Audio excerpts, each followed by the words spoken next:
Hello, everyone. Play continues to... Mr. Snidesy. Mr. Snidesy. I told you I was all yours after 2 hours. What is it that you want from me? Maeve.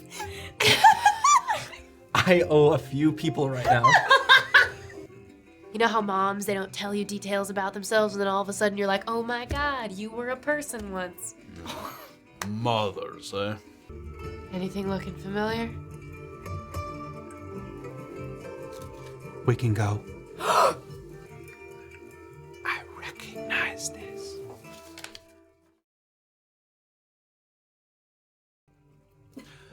Hello, everyone. And put your foot down. Welcome back. Both of you. Both of you put your feet down, god damn. Terms of service. No, I think that's allowed. I've seen a foot or two. With a sock on it? Oh, yeah.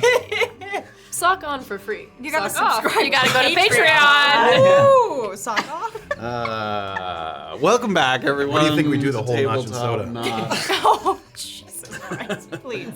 We lie about what's going to be on Notch Yes. and Soda. Welcome back to Tabletop Notch and Brunkhollow Chapter 24 this evening. And as we just teased ever so slightly, another 4 episodes marks a Notch and Soda this evening. Yay! So stick around after the show if you're a subscriber, if you've been gifted a subscription, chat with us, talk to us, give us your thoughts. We've got a lot of sort of upcoming things on the horizon. We're sort of closing out one evening and looking forward to some big objectives on the following morn. But before we do that, shall we go around... Yes. The horn? Thank you for joining us here on Sunday on Twitch. There's other ways to watch and hear the show. Tuesdays, the podcast goes live. Fridays, the YouTube video comes out. But if you support us and have access to things like the Notch and Soda, like with YouTube memberships or Patreon or Spotify subscriber, you get that ad-free high-def Tuesday YouTube video goes live. For all those folks. Thank you for doing those things. It's also easy to subscribe with Prime, so do that. Thank you. Easy. It's so easy. That is It's fun. Why is it so easy? It's so easy because It's for free. it's for free. There you go. Oh my God. Did I not say that? I said No. free. Oh, I said Said- free. Check no. the tape. Chat, Okay. let me, did I say free? It is also free to follow us on all social media platforms, and you can do that any day of the week. Catch some content, watch back, scroll through every single one of our reels ever, like and do a comment, because that's good for search engine optimization, and if you're a friend, you will help us with that SEO. Speaking of know what you're saying. SEO, another thing that you can do is buy things on the internet, including merch. We got lots and lots of very cool merch. Right now, all of the merch that we have at the table is drinkable, but we have wearable things. We have Very good handles. we have things that you can carry your stuff in. We have lots of cool stuff and stuff from the previous campaign. So get over there and buy some merch. This handle will never let you down. You'll always have a handle. If there's a will handle stay. that will not let you down, it would be discord.gg/tabletopnotch. It's where you can go to do everything Tabletop Notch, Brunkhollow, Peek Beneath the Veil, both at the same time if you're feeling crazy. Really, go there. You can talk about everything you want for the most part with some rules in it. Anyways. I mean, we typically talk about D&D and Tabletop Notch, but I mean... Thank you, Anthony. I don't know. Test the limits of our Discord, I guess. You said test the limits last week. You're saying test the limits. No, I Stress testing. Survey for Travis that says you cup. said free. I guess All right. team. Anthony gets this one. I win this stream. I win. It's over. Give me the inspiration. Thank you. Thank you. That's That was good though.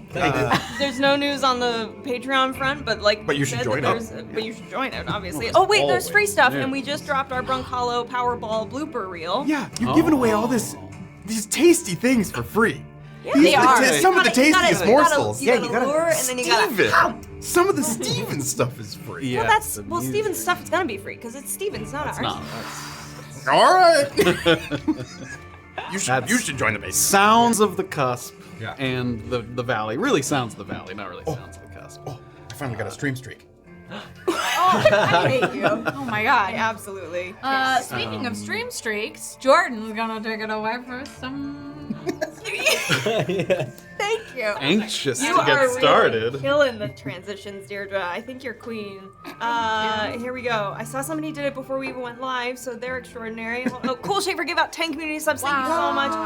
Wizran Ank resubscribed. C-Bonar resubscribed. Mary the Noob resubscribed. Golden Dagger 20 stream streak. Wizran Ank 5 community subs. C-Bonar 5 community subs. Kyle Drummer 20 stream streak. Wizran Ank 1 community gifted a sub. Mr. Jingleheimer resubscribed. Golden Dagger 1,050 bits. Finny Can resubscribed. Mary the Noob, 5 community subs. Mr. Richard Clock, resubscribe. Thank you so much. 45 months, Jesus Christ. Enrique, CTV, 7 stream trick. Yeah, boy, gave out 2 community subs. Jared, WK, resubscribe. Jay Brownie, 1,000 bits. Finny Can, 20 stream streak. Alaric, oh, Jesus Christ, everybody's doing stream streaks. Oh, no. Alaric, Gator, 3 stream streak. Chibi Pro, resubscribed. Russell Ogren, resubscribed. Adria, 25 bits. Cosmic Wanderer, resubscribed. Solitaire, resubscribed. Apothecary, resubscribed. Keys, resubscribed. C-Boner, gifted a sub. Detective Wyvern, resubscribed.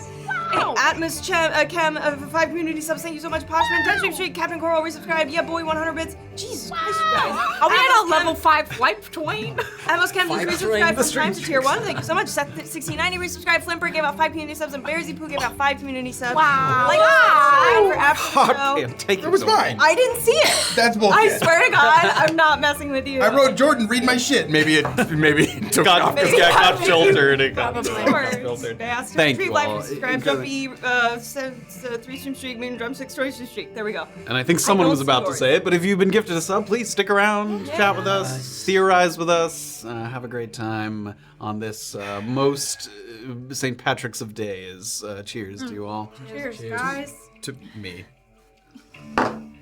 Talent. I won't even look. Any other last minute thoughts before we turn it over to the recap and then dive into chapter 24 of Brunkhollow? No, I don't think so. Looked like you had something juicy. I guess not. A juicy morsel. All right, everybody. I think it's time to close out this night in Brunkhollow, which means getting down to business. So, without further ado, Here we go.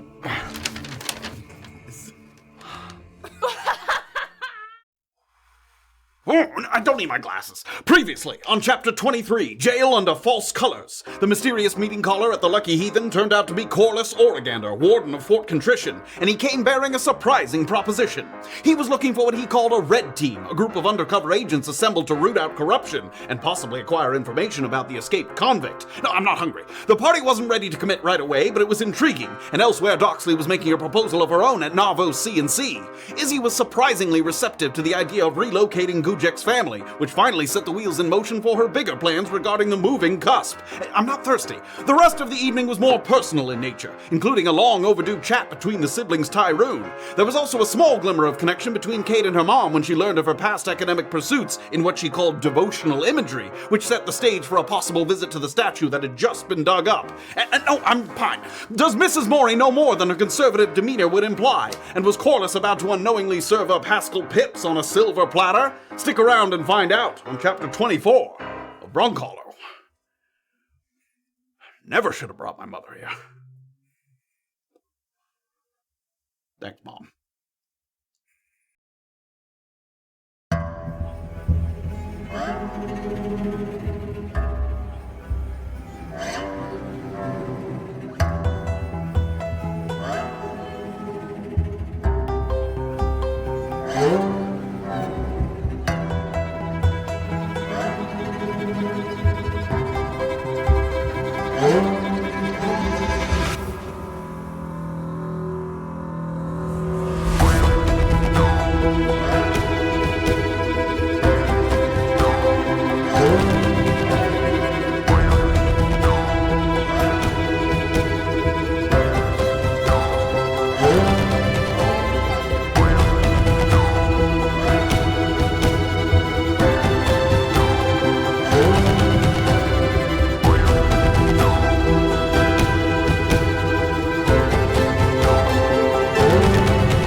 Before we dive in, don't get too excited. Well, get medium excited. I want to get excited. Can I please get excited? we need everybody to grab 3d6 because I would hate to deprive TC of his game of Brunkhollow double. Oh, I was thinking about that. Because I waited around for Acton. So I need everybody to grab 3d6, and I need everybody to get their fake NPC voices ready, with the exception of TC. Because as TC was waiting to tail Acton into the night, he did I lost a bunch of money, probably. or maybe won a bunch of money. So we're going to have a good old game of Brunkhollow double pass here. How much stupid-ass money do I even have? Hell yeah. What do I? I will. Okay. Love Here, I'm- Brunkhollow. Got some gambling. Oh man. My little Are we gonna see Brighton return? No, It's not bright. No, You he's gotta- dead. he's gone. The downwheel took him after he couldn't live. Oh, no. And the Let's papers go went. ahead and bring Threw himself up into a Yeah. this guy. Does not get to brighten. Switch it Oh. over. Okay. There we go. I got you here. Yeah, you also don't like need to be able to see it that intensely. It's pretty just a few cards. Roger, we're gonna Okay. Shit. This did not go well for me last time. And everything you guys win, you don't actually get. Remember that. That's okay. We like I to am have trying fun. to win.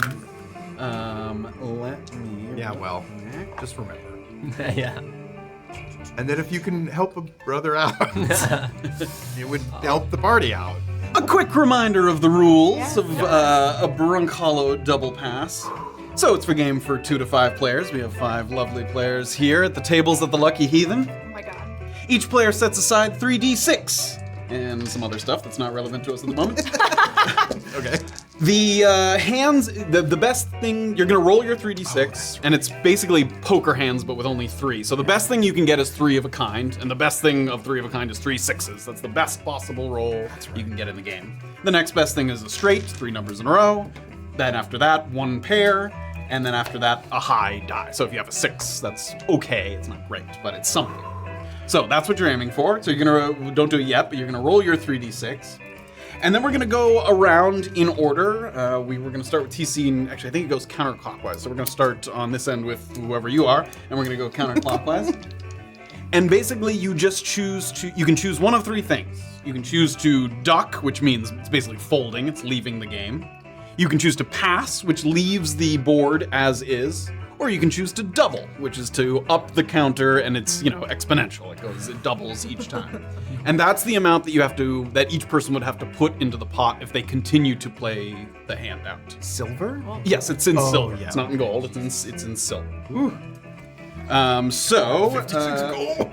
it's played in 2 rounds. So that means we're gonna start here, and we'll go all the way over to TC. Now, at the end of TCs, whoever's still in, whoever hasn't ducked out of the game, can re-roll 1 die of their choice. Oh, yeah. And then you do a second round. But you have to stay in past that first round in order to get the re-roll. So, Okay. so we're gonna start with everybody rolling a nice 3d6. And remember, you have to keep your hands on the outside of it in game. So if you try to cheat, it's really kind of hard. And remember, if you want to play this in your own homebrew adventure, you can get it on our Patreon. Okay. So who have we got here? We've got a very lovely young lady named Sally over here. Sally. So Sally is gonna decide whether to duck, pass, or double. What are you feeling? I'm feeling like a double. Feeling like a double. So Sally's going to double. Now, and everyone else at this time has the opportunity to duck. If your hand sucks and you don't want to play the hand out, you have the opportunity to duck. The dealer would say, ducks. Very well. Play continues to Mr. Snidesy. Mr. Snidesy. Fuck. Pleasure meeting you, Mr. Snidesy. And this whole time as TC's playing, he's like, Yeah, I'm looking, checking over at Acton over there. Across the way. Play to you. Sweet double, please. All right. Remember, you don't always have to double everyone. Just remember that, please. For the sake of the gods. Ducks. No. Very well. Play continues to Oh yeah, I'm Tasman Warp. And I'm happy to be playing today. Welcome to the table, Tez. Thank you. I'm gonna pass. Okay, any ducks after a pass? Very well. Play continues to. Oh, you know me, mate. Oh, yeah. Why you even got to ask me names like I don't live here nothing at these tables, do I? Roger. Double duck or pass? Double, don't ya? Double don't you? Ducks. I'm gonna duck. I lost the voice. I lost the voice completely. I'm Tasman what? Oh yeah, I got it. Tasman what? So there is one duck at 8. So 8 silvers in the pot. So you would not continue to put any more silver in as long as the game continues. Cool. Play continues to Mr. Welker. Remind me, is this the time that I would reroll if that were my pleasure? If you stay in and don't duck, you would then get to reroll a die. Anyone who's still in would get to reroll a die. I will gladly do so. Would you like to pass or double? To stay in, you pass or double. A pass. Pass. So it stays at 8. Now, anyone still in the game may reroll one of your die. Everyone's doing it, I think. Yes, you don't have to, but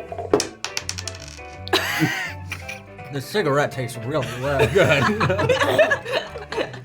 and play would come back around to Miss Sally over here.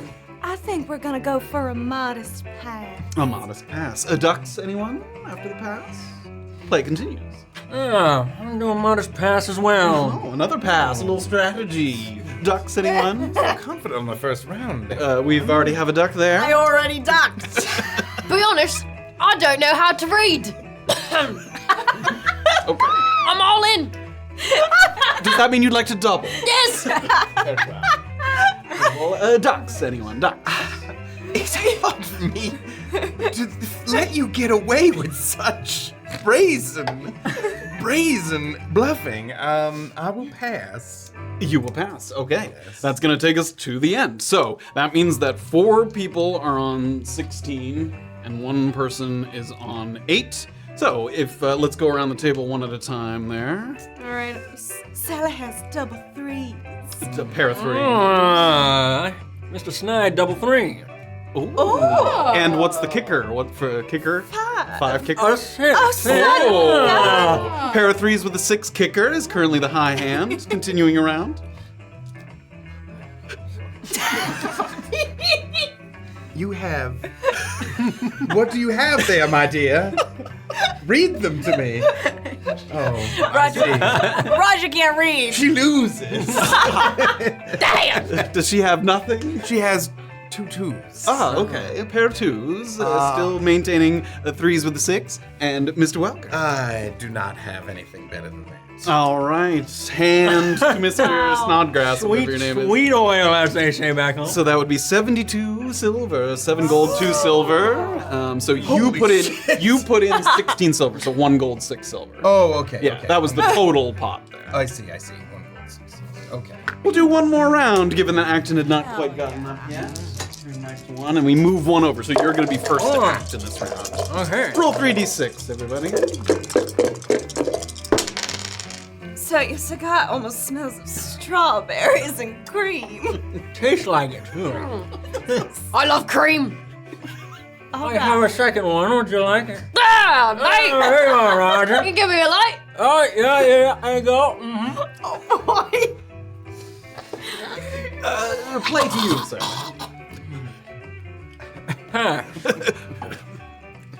Pass. Ducks, anyone? Not that you would necessarily duck on a pass. Play. Oh my. I just man warp, and I say we gotta double it. You can't do the voice unless she says her name first. You just turned into Steven the Gold character. Ducks, anyone? No. Very well. Play continues. You already know, mate. I can't, as the croupier, I You can't. gotta double it. Can't decide for you. Ducks, anyone? Ducks. No time. Very well, Mr. Welker. Remind me, when we go to re-roll, can we re-roll as many as we want? No, you may only reroll 1 die. Well, that just seems silly. I forgot. I will pass for now. Very well. Play continues. I'm gonna do another double. Another double. The ducks, anyone? Ducks, anyone? Very well. Round 2, everybody can re-roll one of their dice. Oh my Jiminy Cricket.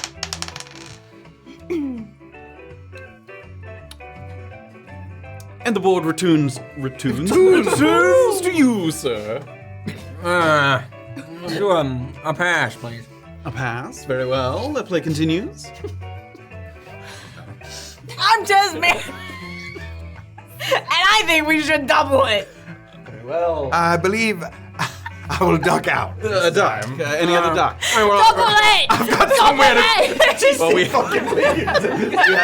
We'll play it out for the sake of it. Puts this gold out. Ducks. You ducked as well. Was there everyone else staying in? I would like to double as well. We haven't got. Tez just doubled, and now we return. You're jumping the gun over there, Sally. Would you like to Double it! Double it. Everyone's paying with fake gold anyway now. God damn it. Ducks. Very well. What would you like to do? Double. Okay, everybody review. Do your shit. Okay. What have you got? I can't read. But these is 3 of the same number. Oh. And what number is that? What That's is it? 5. It's a high Ooh, one. 3, 5. Very nice. Did you re-roll? I have 1 5 and a pair of 4s. Pair of 4s and I have garbage. very well. The table goes to the woman who can't read in the corner. Roger uses all Well played, Roger. Well played. yeah. Oh my god. I love Roger is an Oh my intrusive God. pig. Yeah, absolutely. So, TC doesn't lose too much money, but he does play 3 gold, get a 2 couple- silver. Yeah, not too bad. Ooh. I'll happily give it to Chelsea after she gave me such a good lead. Oh, interesting. So hard to eat. That concludes Pretty good. a couple hands of Mine is yielding not that Brunkhollow double pass. Wow. Oh yeah, they're tough. Everybody get your voices back. I'm talking about. My Tasman Warp and Morna have the same voice. I don't know what you're talking about. Tasman Warp. This man warps is One Morna dead in the man morning, warp. like really early in the morning. Yeah, for sure. I'm morning. Fun. Spread out across an embattled thoroughfare at the tail end of a day filled with secrecy and a heavy dose of sorcery. TC, Morna, Illien, and Doxley feel the slowly budding pull of slumber in the direction of Paramount Lodging, where Kayt has already transitioned from one room to another. Her mother's latest attempt to bargain for her return to Saywall still rattling around in her head. Unsurprisingly, the nightly bonfire at the open market intersection is on hiatus. This evening's revelry taking place almost exclusively indoors after the elements made a decisive demonstration of their fickle nature.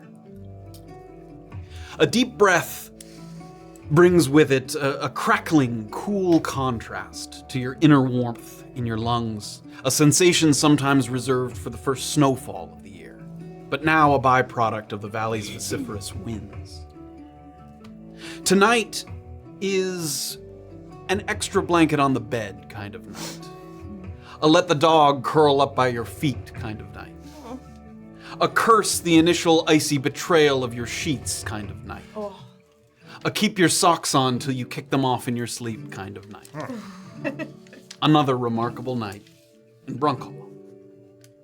The first person besides Kayt who's already there is Morna, who comes through the door of Paramount Lodgings. And the Clinkers may have temporarily vacated Brunkhollow, leaving you empty-handed in your search for the young man at the bridge.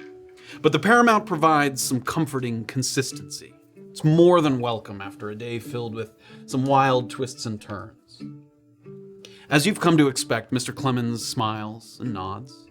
You hear plates clattering back by the kitchen, and tired footsteps kind of boom, boom, boom on the floorboards above. Looking up the stairs, you spot Kayt emerging from a room that you've seen the inside of before it was re-rented, the very same one once occupied by Haskell Pips prior to your arrival in town. Kayt closes the door and, without looking, heads briskly in the direction of her own room on the next floor up.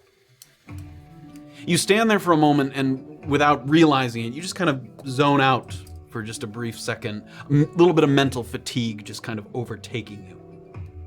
And you only realize that you were kind of off somewhere else when you hear a voice. To your liking? And you sort of come back to, and you look over and you see Clemens, who's sort of addressing you. Sorry, what was that? The new game. At the Lucky Heathen, did you find it to your liking? It is great fun, yes. I'm glad to hear it. I don't know if you are much of a gambler, but I am not, and I enjoyed it very much. I imagine with your partner, perhaps. I think he gambles enough for the two of us. Yes, that makes sense. You didn't happen to notice if Mr. Warren was present on the gaming floor, did you? I believe he, I think he was at the poker tables. Or roulette. I'm not sure. I Was am there.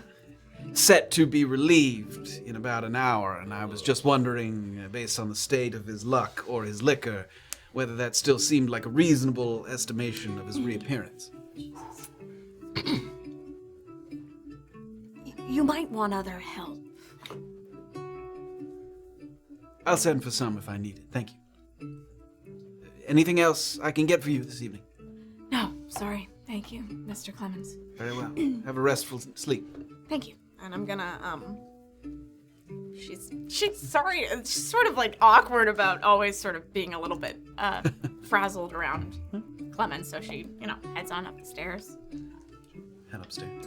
To that one first landing, sort of look over to your left, you see that door that you've seen the other side of, you didn't see who, was in there when Kayt sort of emerged.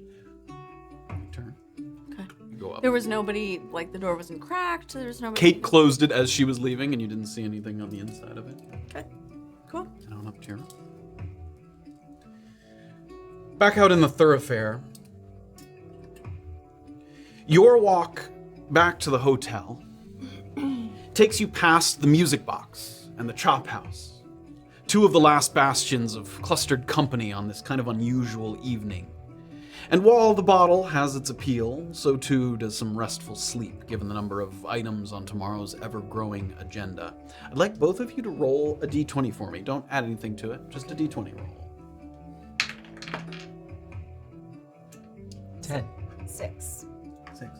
As you guys are walking kind of past the music box and past the chop house, you're getting kind of into the area where the open market was before it kind of came tumbling down. And Illien just feels like a little crunch beneath his foot. He lifts up his foot and he looks down, and you pick up what looks like a piece of paper of some kind. And for a moment you kind of unfold it, thinking it might be a note, but it has no writing on it. And the way it's kind of folded, it looked like it was intentionally folded that way, like some origami, a paper kind of construction of some kind. Just crushed underfoot a little bit by your boot. Maybe, this is a Brunkhollow good luck charm. Step on some folded paper and good things are coming your way tomorrow. You should hang on to it then. Sure, I guess, suppose. I'll open up the Yarpaya locket and see if I can fit it in there. Sure, you could. You got to smooshing the paper a little bit, but it will fit in there. Cool. I'd like you also both to give me perception checks. Oh, baby. Yeah, oh, thank heaven. Oh no, you misinterpreted. 4. Oh, great. 5. Yeah. All right.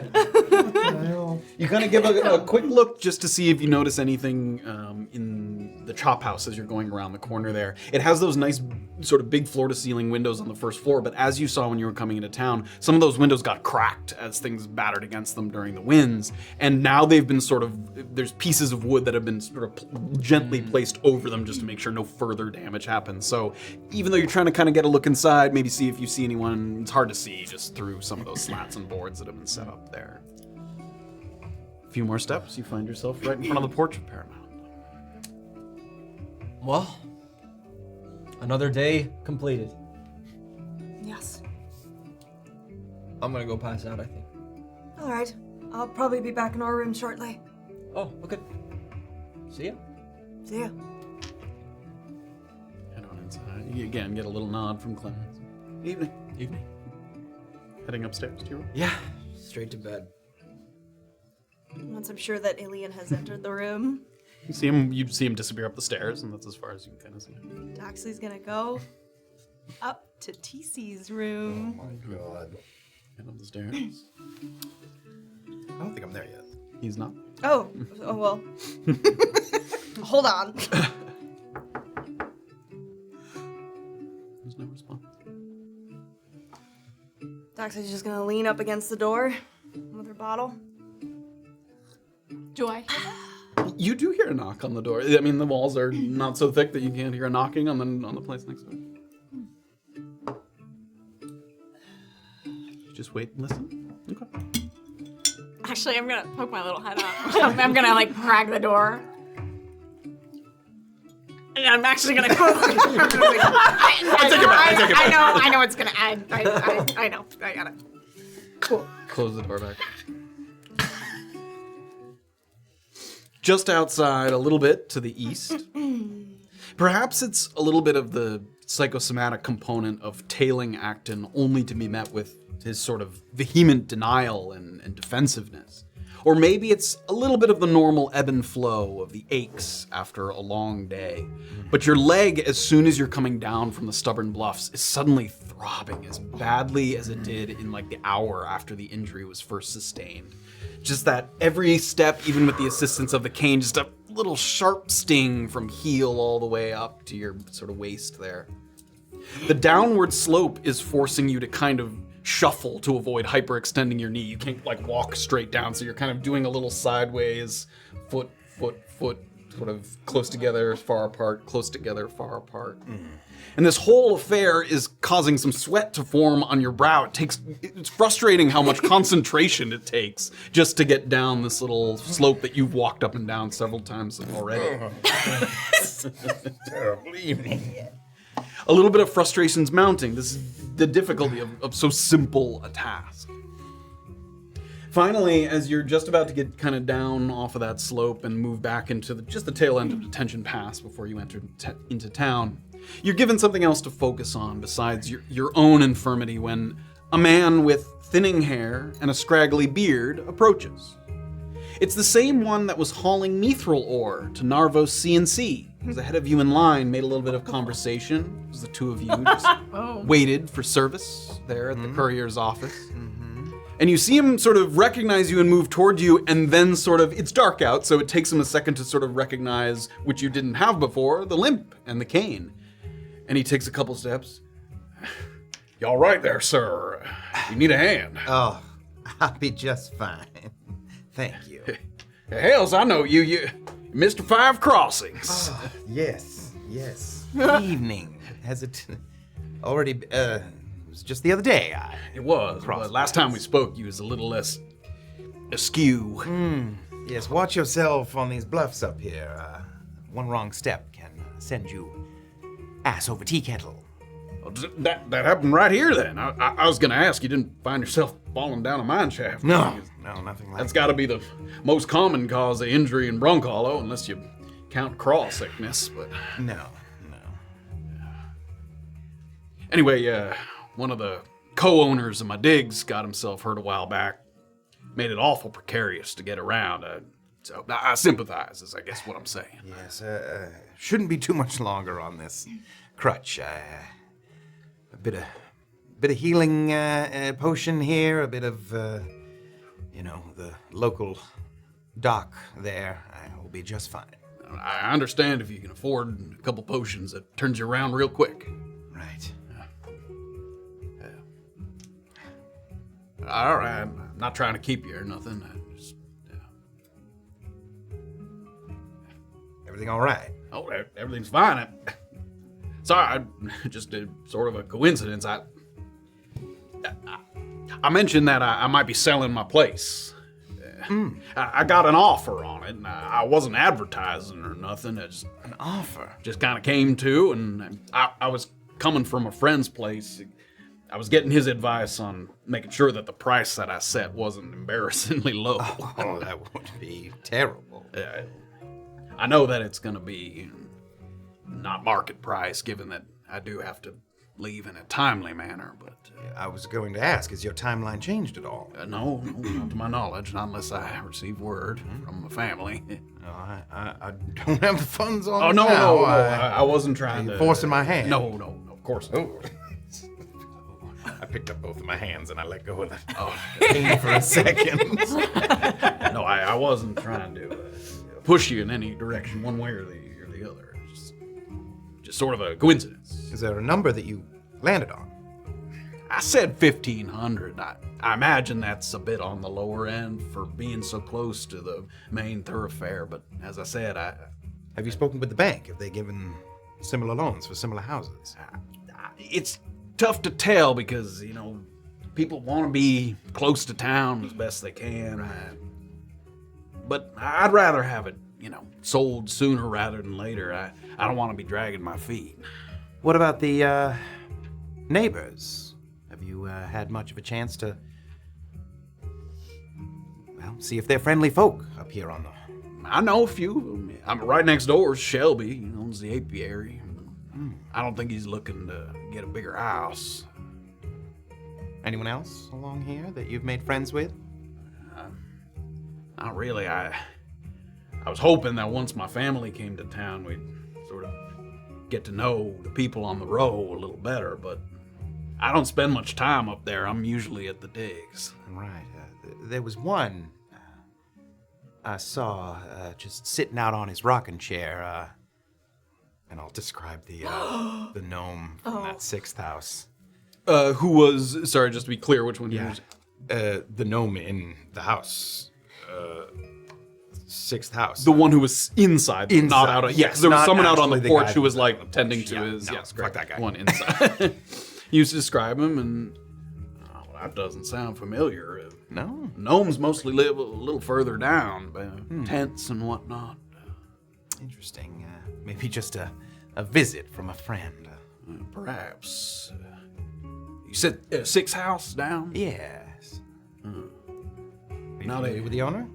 The only person that I seen coming and going from there, he ain't a gnome, he a human man. Tallish, short hair. But you haven't had a chance to become friends. I mean, we exchanged passing hellos and whatnot. Forgive me, just trying to get a feel for the area. Of course, yeah.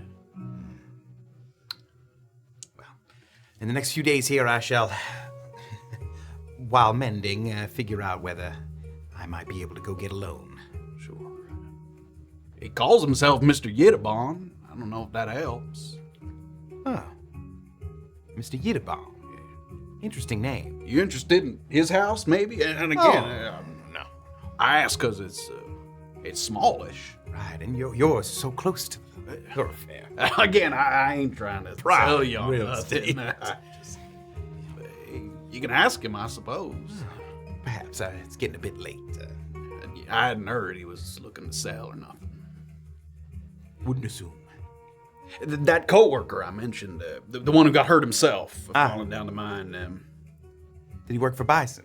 No, he works on my day, the independent, right, just right. the two of us. And when he got hurt, he didn't want to stop working, which I understand. You got to make a living.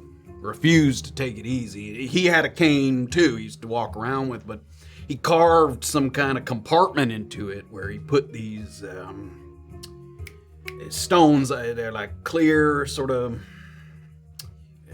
like crystalline almost. I can't think of the name of them. They're stones. They make An explosive explosive device. kind of. It's not quite an explosion, like a Thunderstone.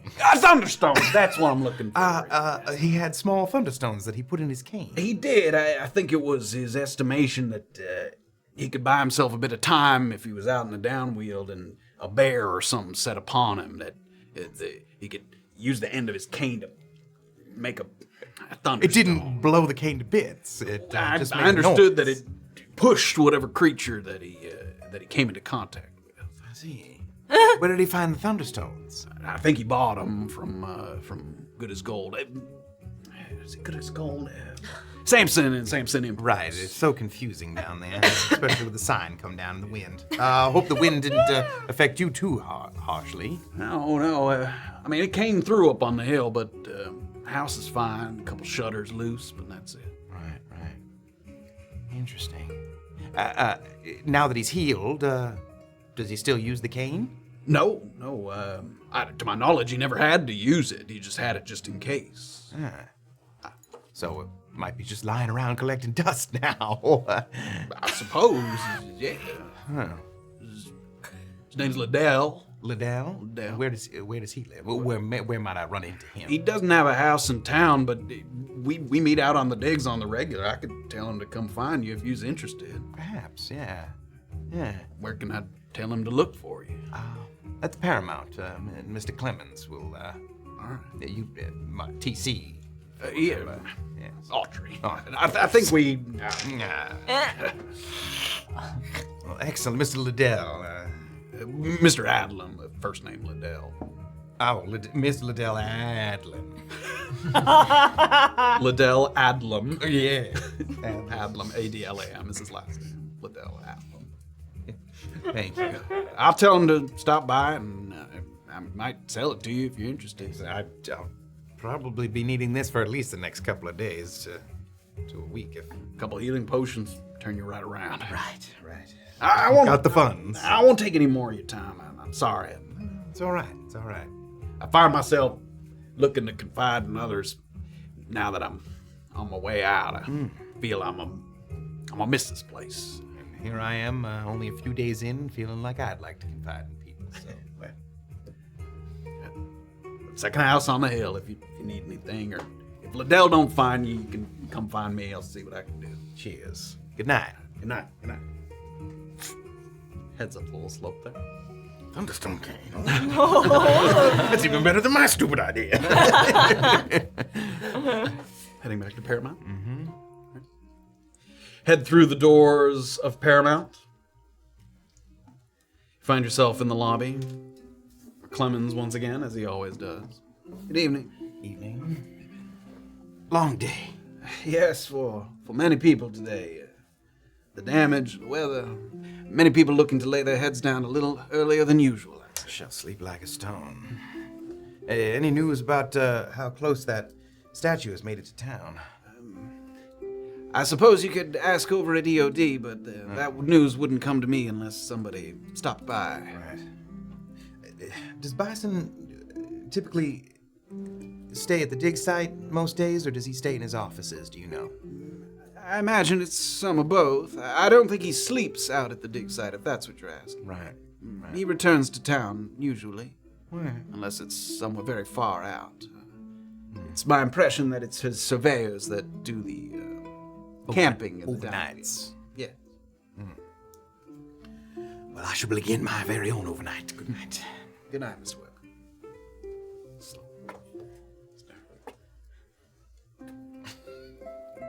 It's pretty late at this point. Yeah, it's good. Like 10 past 10 o'clock. Okay, yeah. It's bedtime. I guess. Get up to the landing on the second floor. Illien, you can hear a little bit of the boom, boom, boom, go by the door, and then up the stairs. Boom, boom. Sound kind of dissipates as it goes up. And as you get to the third floor, landing there.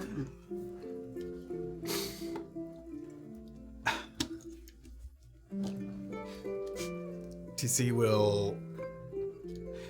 How far away from my door am I? Like... Less than 10 feet. TC will drop his cane to the floor and hop the rest of the way into his room and leave the door a little cracked when he goes inside.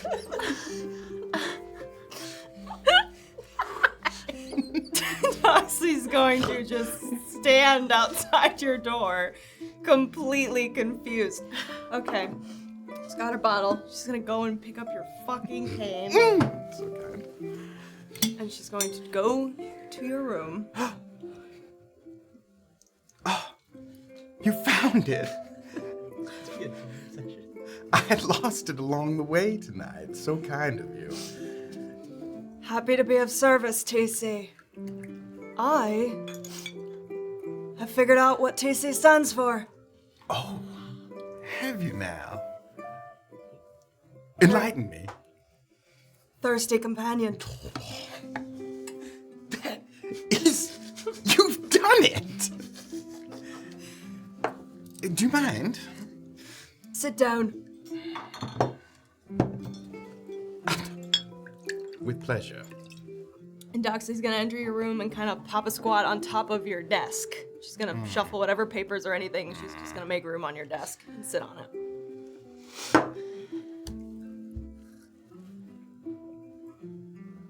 I told you I was all yours after 2 hours. What is it that you want from me? Is there some design you have for me? You asked if I was a thief. Yes? What is it that you want stolen? Surprisingly, what brought me to your room, TC, was not some focused objective tonight. I simply needed to feel a little closer to home. And you have just done that. So cheers to that, my friend. Are you going to punch me in the face again? No, not right now.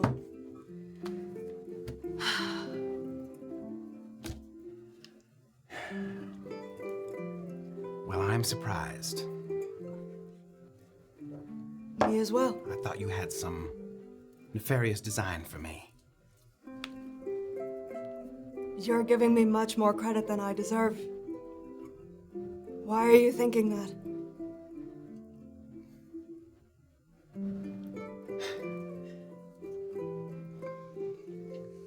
Did you not have opportunities back in Paran? Was there not a clear ladder above you to climb? There must be something here for you to have left behind.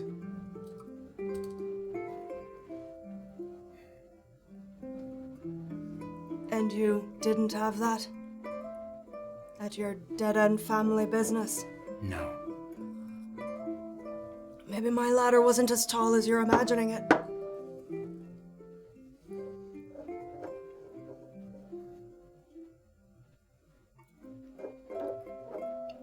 Some people are not born at the foot of the ladder. They have to crawl their way just to get to the first rung.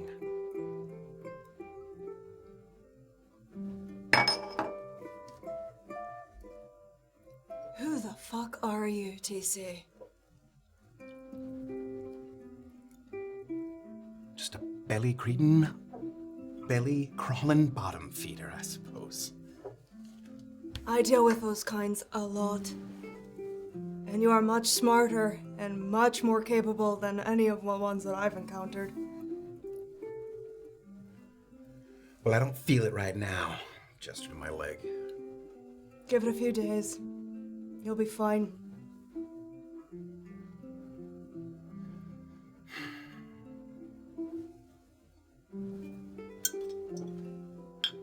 You haven't asked about the Goreo Non.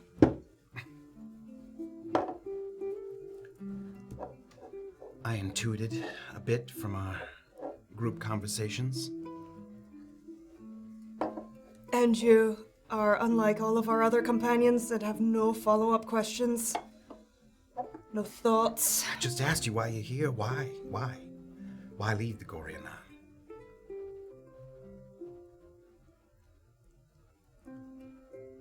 Dead-end family business.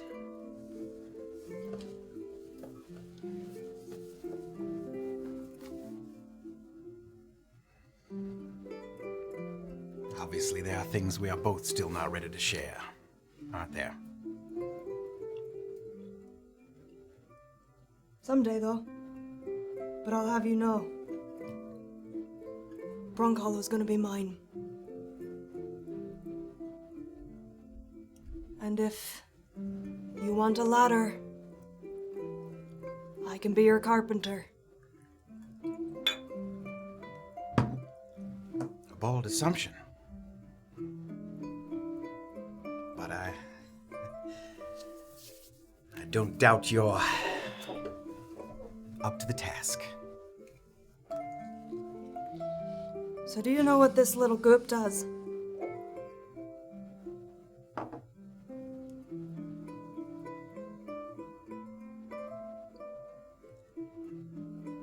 No. And you hate that, don't you?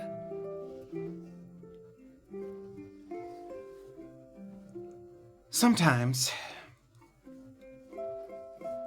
it behooves you to not ask questions. Wouldn't you agree? Sure. But if you wanted to know, that is some kind of smirk. Young lady. yeah, Is there something you know that I don't? yes.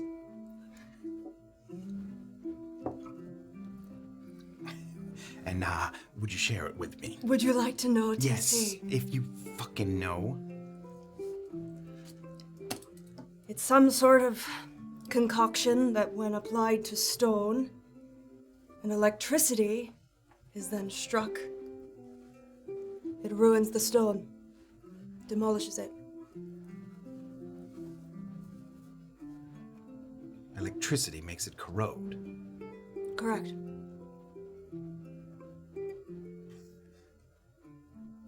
Did you see what Morna did earlier? I did, yeah. Just popped back into my head. Sure. The woman that hates magic sure can cast a lot of it.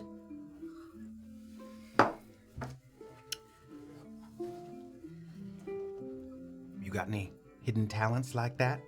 Sure. Can you shoot lightning? No, I can't do that. All right.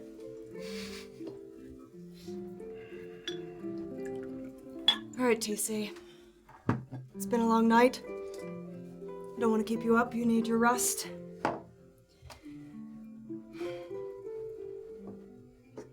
Thank you.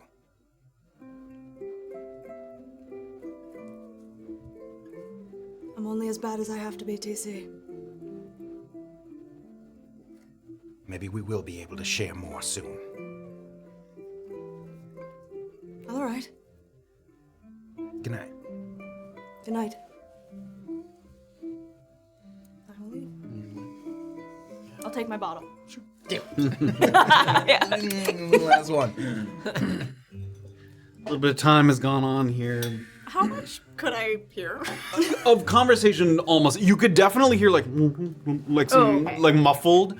I would say you could hear enough to tell that it was Doxley. I mean, you already saw her in the hallway, but you could definitely tell that TZ and Doxley were having a private conversation in that room. Okay. And I mean, that was real time, so it took about that much time. It didn't Right. seem like it was going on. All right, cool. Kayt, you're the one who has actually retreated to your room first. During this time, you've sort of been in your room, you've listened to some doors opening and closing, thought you heard Morna at one point, then you heard some voices in the hallway. What have you been up to during this time? You just came away from your mother's room. Oh, you know, burying my feelings in books. I think I've been studying. Okay.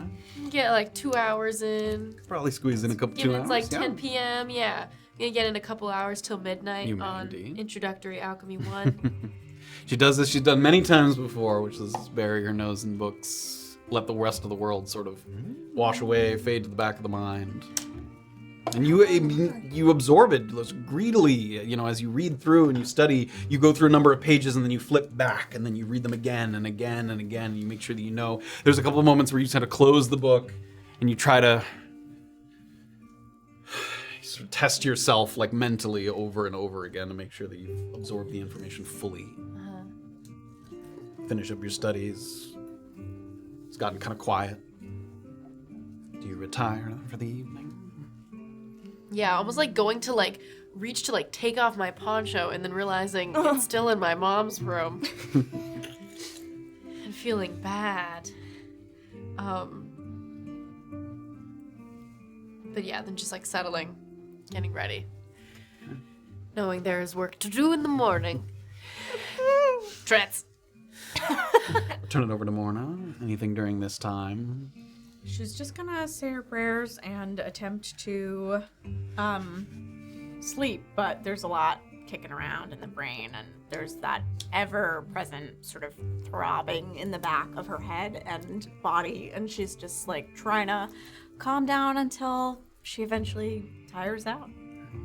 All that's kind of swirling around, and every once in a while, that new sensation of the Chewinga magic, you're not always aware that it's there, but every once in a while you'll sort of feel that and just sort of almost like flinch from it a little bit. Just something new, another unfamiliar sensation sort of within you. Illien, alone in your room for a little while until Doxley returns. Nah, I just want to conk out. Trance! With trancing, No fair, that's right. I'll be able to tell when Doxley's back. Yeah. Okay. Yeah. Almost in a sort of like if someone's asleep in a room and someone enters the room, you sort of groggily, you can sort of like sense the presence a little bit. But Cool. a little bit of time passes and Doxley does indeed sound like she returns. She tries to be quiet, kind of entering into the room. Oh my god. Is everything good, sis? Everything's great, brother. All right, good night. Good night. All right. Doxley, anything else? Trance. No fair. And TC. Sitting on his bed looking at the cane, which I imagine you just kind of left by the door, just staring at it.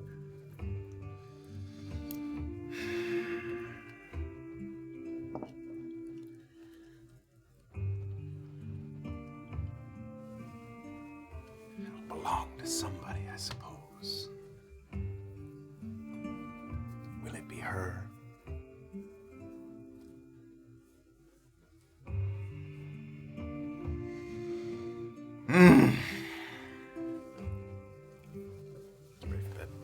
Trance, damn it! Yeah.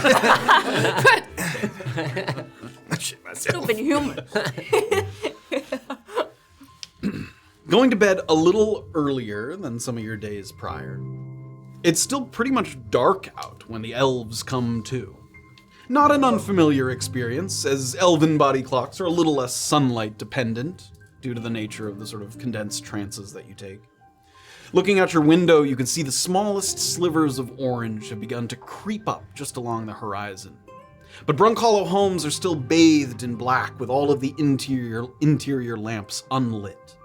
The edifice equivalent to kind of pulling the covers up over your head to block out the sun. As is often the case in these sort of non-elven majority communities, these initial hours are best served for seeing to personal affairs. So as you sit up, some of you kind of sling your feet over the edge of your bed, shake yourself free from the trance. You think about how maybe you can kind of physically and mentally ready yourself for what the day might bring. So the three of you will go to Doxley and Illien first. You guys rise. Again, it's still dark out, just the ever so slight faintest cracks of light starting to creep up over the hills. And this is indeed a long rest if you haven't done anything. Oh, hell yeah. Why didn't I You do can that? all do your Oh boy. You're fired. I know, I'm so bad at this. You all brought that. 8 Twizzler sticks, but no pencil. No It's pencil. true, it's true.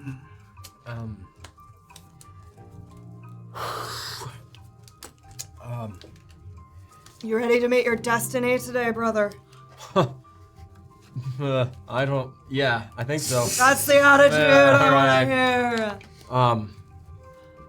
Is there anything you're trying to get done in the morning? It's probably too early to go see Maeve. I'm gonna go see Maeve. Yeah, is there anything you need to get done this morning? I was just gonna check in on some of our requested imports from those two oddballs. See if they have anything. Who are you talking about? Oh, the Samson brothers. Oh. The weirdos. That, I haven't met him yet. oh, golly. Seriously? You've got to yeah. go and meet them. Yeah. It's a good show. Okay. So that's what I'll be doing. You generally, from what I hear, you'd need money to go into their shop to get things. That's so usually I will do that how it next time I works. have money. Or if you need help carrying something, I'll go with you. All right. I will. Or if you want to give me some money. Yeah. If there's something that screams Illien, I'll grab it for you. I have so many new shiny trinkets. I'll be okay for a little while. You really do. You have a lot of toys. Yeah, it's great. Okay, yeah, I'm gonna head out. I'll go see if Maeve's up. Yeah, that's all I'm gonna do. I'll see you later. All right. If I see people, are we trying to do this well thing? What are we doing? Hair in my mouth. Sorry. It's distracting. Wig from last week, maybe. Oh, these Yeah. straw mattresses. Yeah, I mean, I would love to. I just don't know how weird it would look if we go there broad daylight and try to go in, but I guess if we're confident enough, people won't ask questions, and we're supposed to be there like, we're here to check out the well. Sure. Yeah. Okay, yeah, if everyone else is down, I would really love to go see that. Also, if they bring up the warden and our job for them, it's the consensus that you are ready to go for it. I don't even know what the job is yet, Elle. No one's told me. Oh yeah. Sorry, we're gonna But poke. We're poking holes. I'll tell you about it. Okay, yeah. Okay, cool. That's fine. If you want to relay sort of what you heard about. I'll tell you later. So it sounds lame to me to go do this, but the money would be nice, and if you think it's a good idea, I'll do it. All right, let's see what the group has to say. Okay. Well, TC and Morna, it's a sure. Yes, I'm pretty sure. But yeah. Go to Maeve's. Okay. All Goodbye. right. Bye. Head off. And Good as Gold isn't going to be open because they're not elves, but anything to fill the morning hours. Yeah, going on walks, just checking out, the area again, trying to get familiar with it. Doxley likes to kind of get out early and just walk through the thoroughfare when no one's there, just having it to herself. Well, yeah, a little light jog as you move through. You hear a door below you kind of open and close, a little familiar voices leak out. It does sound like Illien and Doxley have risen. You do as well. What's Kayt's Kayt? feeling really stiff from the dangers of yesterday and also the anxiety. And so I'm gonna go through like a sequence of stretches from school. Yeah. Warm up the hips, try to release the neck, do some breathing exercises. And that takes like 10 minutes. And then knowing that most people are probably still just waking up, I'm gonna get in like another 2 hours of studying. Sure, you can do that. Also, during this time, you remember your feet as well, the poisoner feet. If you wish to make more poisons, that's also an option as well. Oh yeah, maybe, I'll do an hour of studying and an hour of poison Great. making. Good for you. That's awesome. It'll be productive. Yeah. Studying, crafting some of the poisons that you've perfected through your time here. Great. 1 hour, 50 gold. Great. 2 poison. Poisons are good. Dang. We're gonna follow Illien through the sort of mostly empty thoroughfare here. And before you've gotten all the way down toward the river, you start to hear a little bit of repetitive clatter. And it rings out from afar, and when you sort of get through the thoroughfare enough to get a clear look, you can see that Maeve is standing outside her home, and she's tossing wooden sheets and planks into a nearby, hand cart that seems maybe destined for disposal. She's taking these big pieces, tossing all these in. Sometimes she'll take a hammer that she has. If one of the pieces doesn't quite fit in the cart, she'll snap it so it all kind of mishes into the center of the cart there. It's obviously tiresome. You could see sweat kind of dripping from her brow. Even in the morning air is fairly chilly and you can still see the sweat. There's a chalkboard that's hanging on her door that seems preemptive to the sort of normal goings-on of the day, and it says, "Come back later." And you get the sense that until she's maybe made arrangements to replace her water wheel, that maybe some of her regular course of business might be closed to the public, because that assists her in a lot of the kind of mixing of her concoction. So it seems like right now she's disposing of some of the excess wood, and then her shop is kind of closed to the general public. You do see that she begrudgingly acknowledges there's a couple other elves awake at this hour, some people that pass by, and she sort of she continues to pile those pieces in. Do you need some help? I'm almost done, thanks. Gonna get Josie to build me a new one, which is is no small fucking expense. I'm sure it all come down in the storm yesterday. Yeah, broke right off, fell into the fucking river. Wow. Sorry to hear that. I was Out for a morning walk. Yeah, actually, I was coming to see you. My favorite kind of walk. Once again, as I always say when I come see you, if this is a bad time, I can always come back later. It's always a bad fucking time. Okay. So just say what you gotta fucking say. Maeve, I just wanted to say thank you for those potions. For just potions? You make potions? Don't thank me in public for that shit. You don't make potions for everyone all the time? I know what kind of fucking potions you're talking about. Yeah, but no one else does. And you were 2 words away from saying fucking truth. No, serum. I was not. I can see it on the tip of your fucking tongue. Maeve, I'd like to think I'm a bit more tactful than that. Well, I hope you got what you fucking needed. And that's all we'll say about it. It was perfect, so I appreciate it. And I'll get a bit closer so I can be a bit more quiet. Yeah. Also, I do know the way I paid for those potions was a bit wishy-washy, and I still owe you, or I was gonna tell you all the truths I've learned, whichever you preferred. I don't want any of that. So it's money? Oh my god. Sure, yeah, come back with money. Okay. So with the fleece that Kayt gave you, after that talk, how much would you say is still owed? Kayt paying for your debts? Well, Kayt seemed okay with it. I'll chat with her later. If she feels owed, I'll pay her back too. 50 apiece. 50. Okay. A little higher than I ever thought. Great. Maeve. I owe a few people right now. Why does that not fucking surprise me?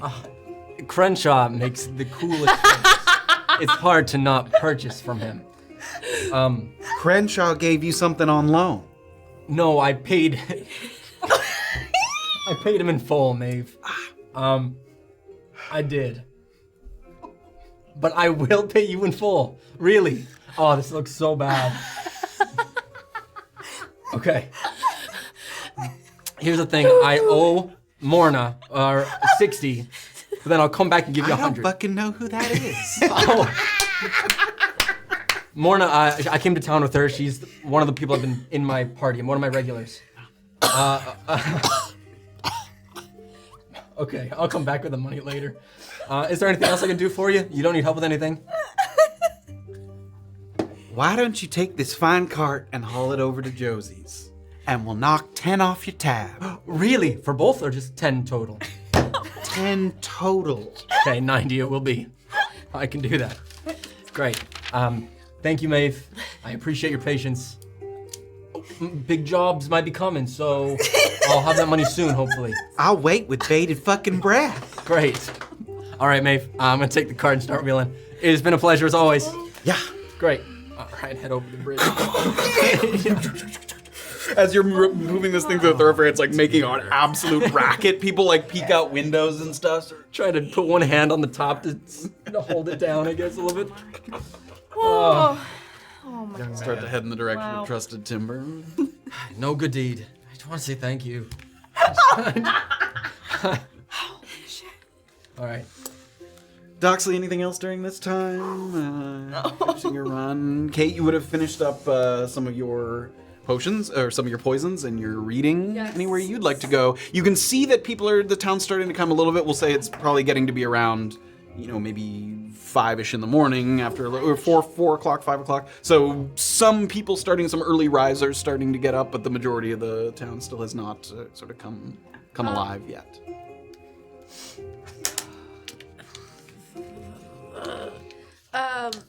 You don't have to. You can stay in your room to sort of. It's only 5 a.m., you say? It's still early, yeah. So a non-elven business would not be open yet at this point.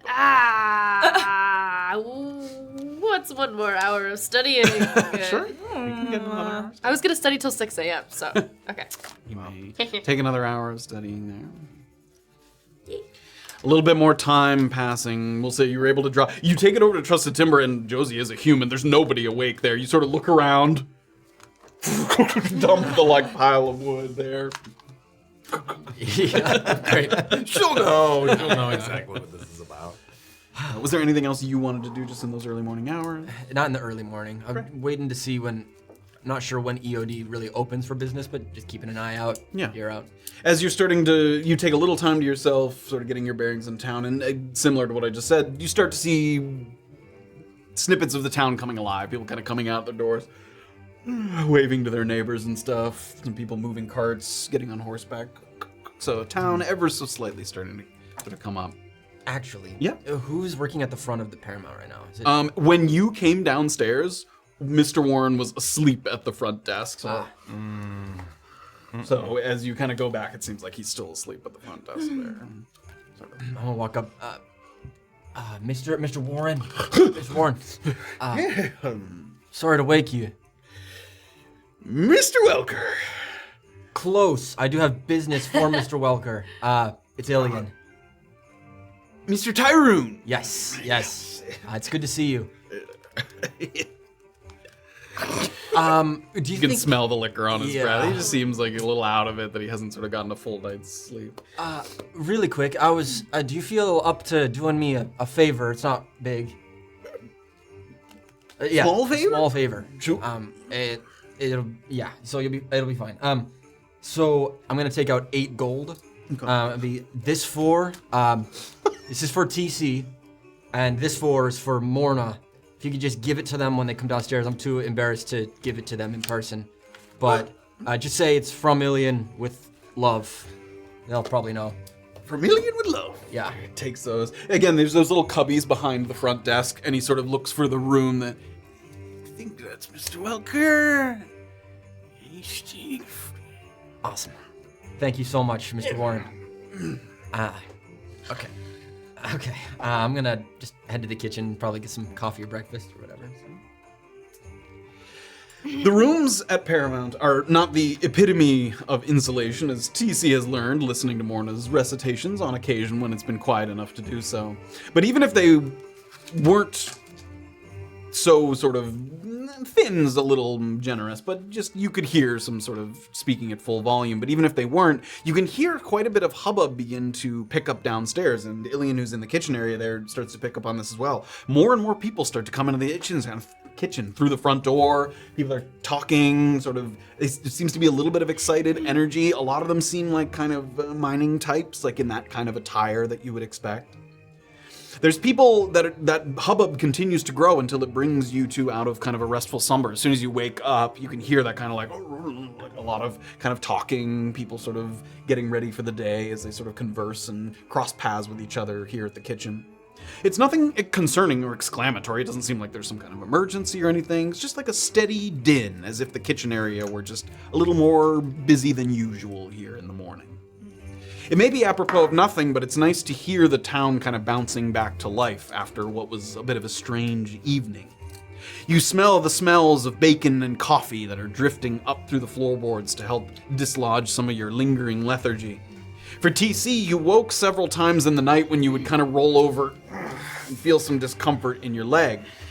But as you wake now, it does seem to be steadily on the mend. A couple more good doses of healing draft and a little more rest, and it ought to set it kind of back into place, avoiding any kind of permanent damage. It doesn't seem like there's going to be any kind of long-term lingering effect. I've crossed off one for my long rest. You may here. indeed, yeah. Yay. Have you gotten to the... So, if upon waking, I start my day with a little freshening up, and then, wrapping my leg with the, I'll use a use of my healer's kit here.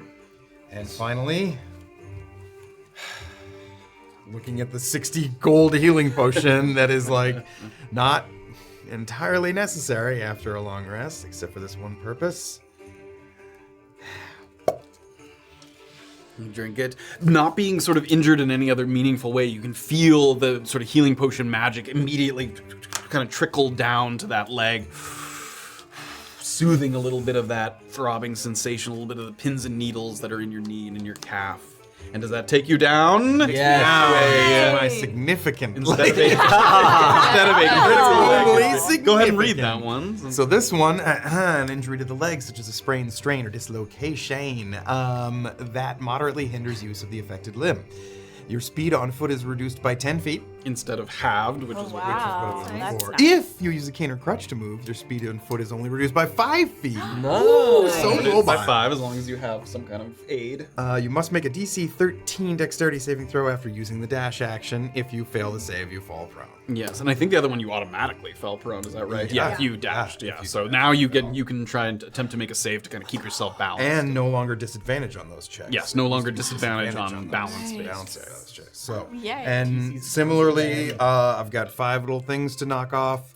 I can use once a day, long rest, healer's kit, potion, and once I get down to 2 out of 5, the DC of that save after a dash becomes 10. Yeah. So as it continues to heal, it gets a little easier to keep yourself up when you. But try today to move. I could move without the cane, but Yes, you could. You'd be a little slower, but. I'll continue to use that. Yeah, take honestly, not speedily, but not taking my sweet time. I'll take. As that's kind of happening, we'll say that Kayt, you had said you wanted to kind of get out and about a little before maybe the humans got up, but you can hear the din of downstairs of the kitchen. You finished up a little bit of your studies. Yeah. You got poisons in hand. What would you like? Yeah, To do? before I leave, I'm gonna make sure that I load up one of my feet poisons into my Sure. Talon. You can load up to 2. Feet, as in FEAT. Yes, Poison. yes, gotta add, yeah. And then I'm gonna head downstairs, and I'll start walking through the river. I'm gonna head towards EOD, but just gonna see how, who's awake. Great. As soon as you kind of get downstairs, you can see the hubbub. Illien doesn't notice you right away, but he's in the kitchen, sort of enjoying a cup of coffee. And there's quite a few people around him that you don't recognize. Like Illien kind of looks around. There's a lot of people in the kitchen today, a surprising number. And as you get to the bottom of the stairs, good morning. Mr. Clemens has returned to the desk. It seems that he's sort of taken the place of Mr. Warren. Feeling refreshed, I hope. Storm now. Yesterday's news. Oh, yes, I hope that the winds don't come back.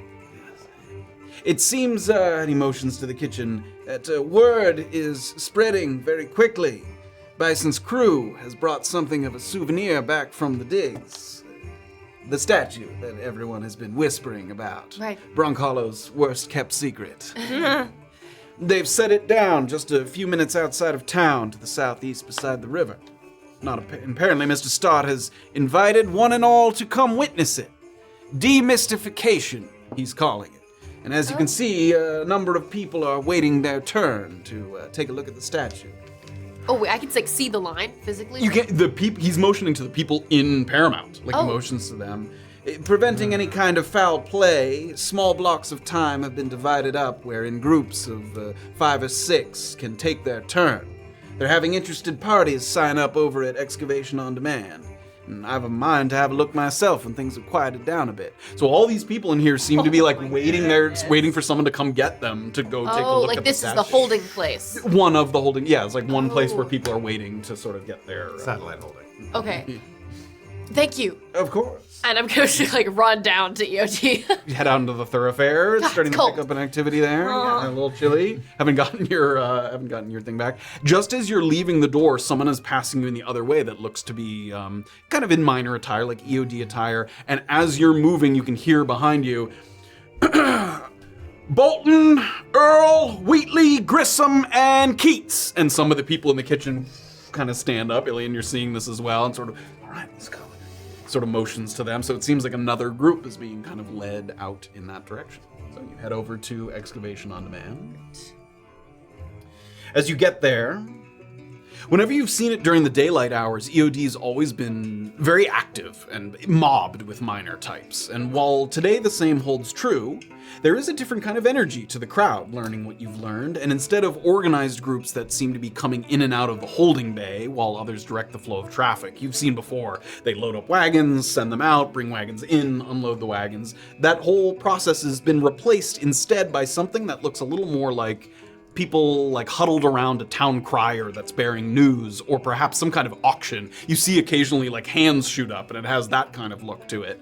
And the person at the front that all these people are sort of facing towards is someone standing on a crate, a dwarven man. It's Bruno, and he's standing and he's kind of addressing the audience.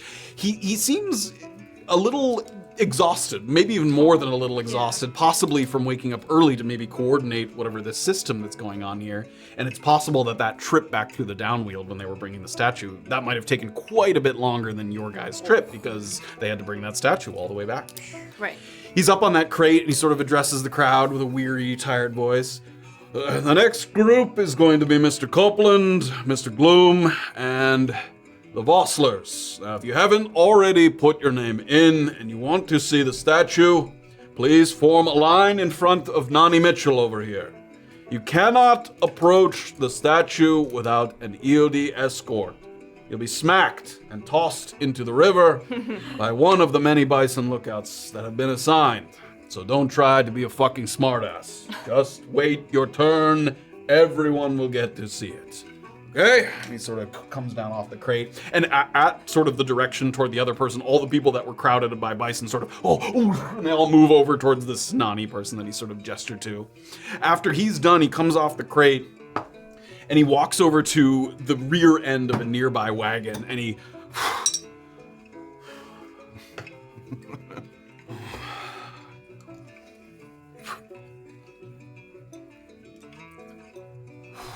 sort of sits there, and you can see him just trying to kind of decompress after a very long sort of evening into morning here. So big crowd over by that Nani Mitchell person that he referenced, and then Bruno now kind of sitting by himself there by the How long is that line now? There's probably 30, 40 people crowded around the woman that he motioned to. Ooh. Okay. Go over, bother this poor tired person. Oh. Ah, Good morning. you made it back. Good. So did you. We spared a thought for you when the winds started ripping through the downwield. Did it frighten your men at all? Josie's crane was as good as advertised. Hauled it up to the surface without issue. Bison had his complaints about the snail's pace, but me, I'm just glad it made it up in one piece. Sure. And we strapped it down into a sort of flatbed wagon. Just as we pulled away from the digs, that's when the thunder started up. There was more than once where we had to stop and have all hands on deck to keep the wagon from flipping. Even with the weight of the statue, I was sure it was going to topple over. With so many of us bracing the ropes, it felt like we were at sea trying to keep the mast from snapping off. It was hard to tell if it was minutes, hours, or days. I know now it's not days. But it eventually subsided. Got back to Detention Pass. I don't know, midnight maybe we got back. We'd barely gotten this thing upright, and Bison says he wants to get ahead of the frenzy in the morning.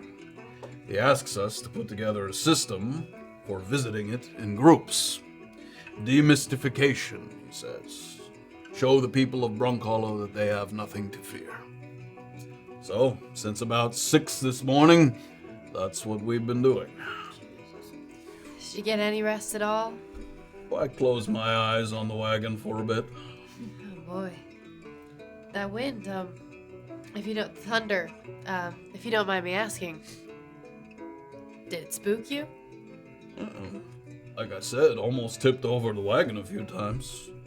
I think I was spooked that if the statue broke, Bison was going to kill us then and there.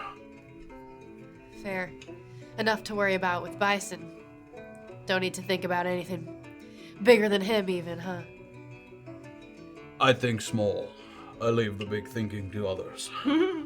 Fair. Now, If I have to go get in that line, that's perfectly fine. But I just wanted to ask you, I think I came across somebody in the last few hours, since we last saw you, who might have more of a background on identifying the statue, potentially, if it has something to do with the gods. Forgive me, I don't understand. You already got a good look at it. You, more than anyone, you climbed on the fucking thing. I did.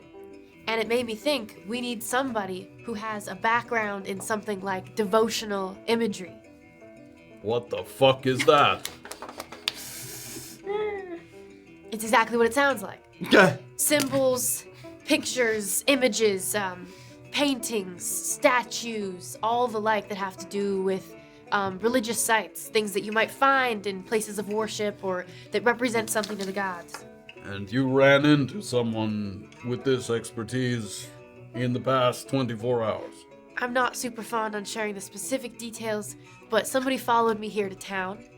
Somebody who has no affiliation whatsoever with anybody here, who happens to have a background in that.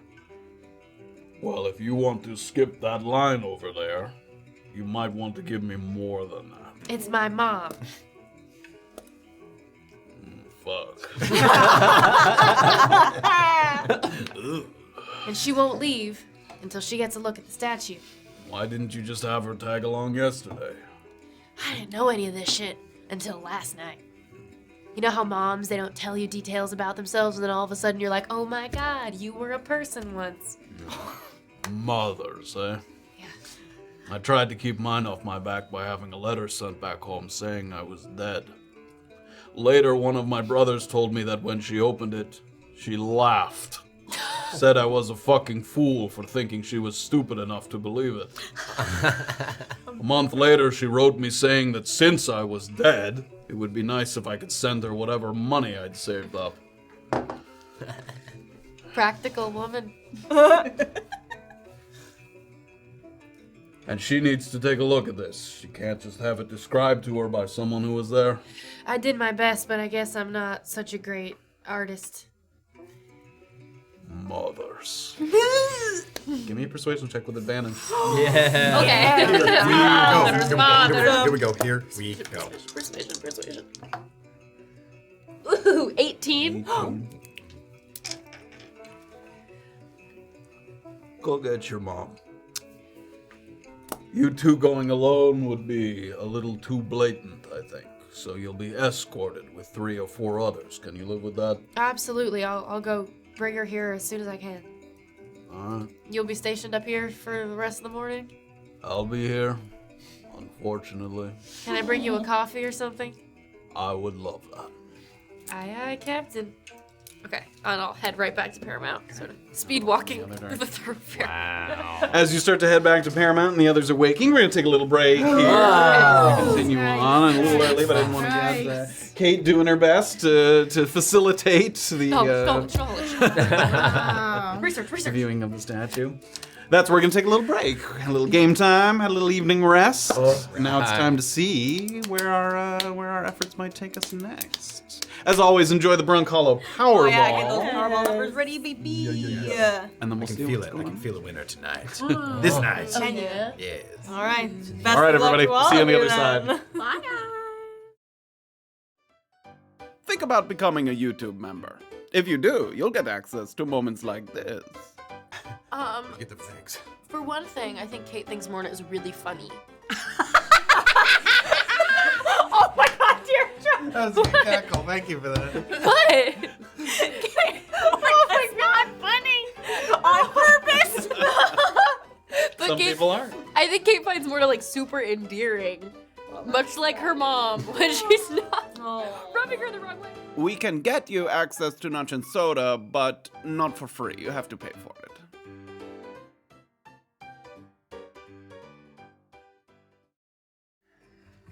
Hello, everybody, and welcome back to Chapter 24 of Brunkhollow.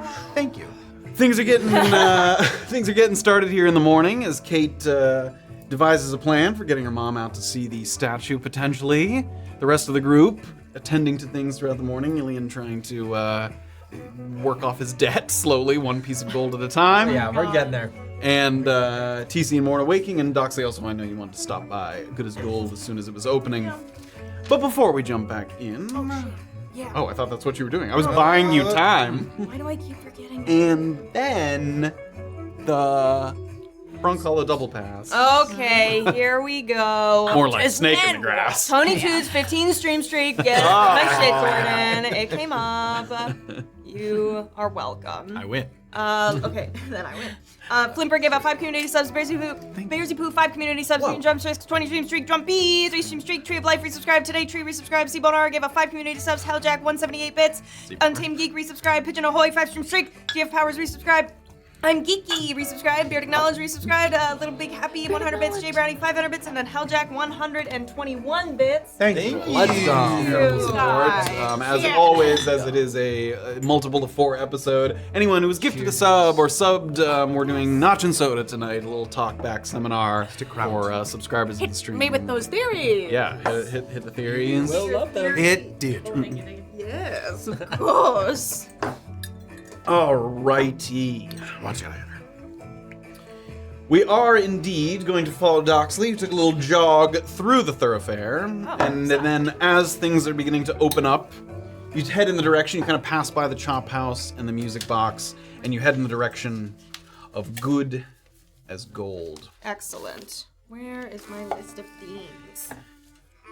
As you start to approach, you can see back on their stools in this kind of bustling storefront, the Sampson brothers, they're bright and smiling, ready for the day. Hardly reveling in yesterday's hardship that is bringing more business to their shop, but they see the silver lining in providing much-needed services to the town's inhabitants. Many shelves have been picked clean at this point, and there are several little placards that read out of stock in sections that maybe once housed canvas wagon covers, hand carts, work gloves. I mean, simple things that people would need to kind of replace torn or broken items. What you might be most interested in, however, is unlikely to be on display. And when you come through the doors, Bailey smiles and you see him. He kind of hops down from his stool and he retrieves a key from the loop that's affixed to his belt. He has like a little key loop that's kind of down by his hip. Takes one of the keys off of that loop. He pushes the hair out of his face and he motions you a little bit closer, presumably so he doesn't have to shout over the chatter of the other customers in here. Although his natural speaking volume is quite loud, so bearing that in mind, it probably didn't matter all that much for him to beckon you closer.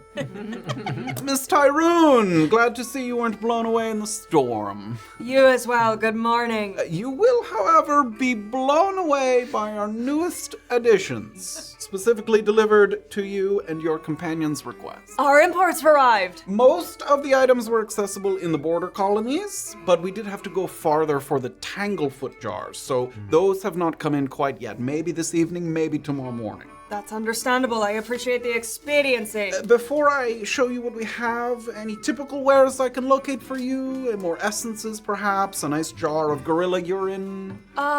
What's the gorilla urine used for again? Which creatures? It's for creatures that might be scared of such a creature. So smaller critters. It would be useful to scare off gricks or Kruthix, which I have heard have become a problem in the Downwield. Yes, I've seen that firsthand. I'm actually anticipating some issues with large spiders today. Do you have anything for that? I think the basilisk urine would be better for the spiders. I'm not sure that spiders really know all that much about Girlons and what their pee-pee smells like, so it might be better to choose a creature that they're more familiar with. Got himself. You smiled at me real good. Wow. Which creature did you just say? I've forgotten. No, I don't know. No, basilisk urine. Basilisk. Be excellent for spiders. Delightful. How much would that? 12 gold for a flask of basilisk urine. Great. I will get 2 flasks of that, please. Of course, yes. And then can I have another 10 javelins? You can indeed, yes. I think we arranged a sort of discounted price, so it's 4 silver if you buy at least 10 javelins. Yes, 4 silver per, correct? Yes. Mm-hmm. So that's 4 gold for the 10 javelins, and then another 24 gold for the 2 flasks of basilisk urine. Excellent. Oh, do you have any sort of small sort of journals that you could keep in like a pocket?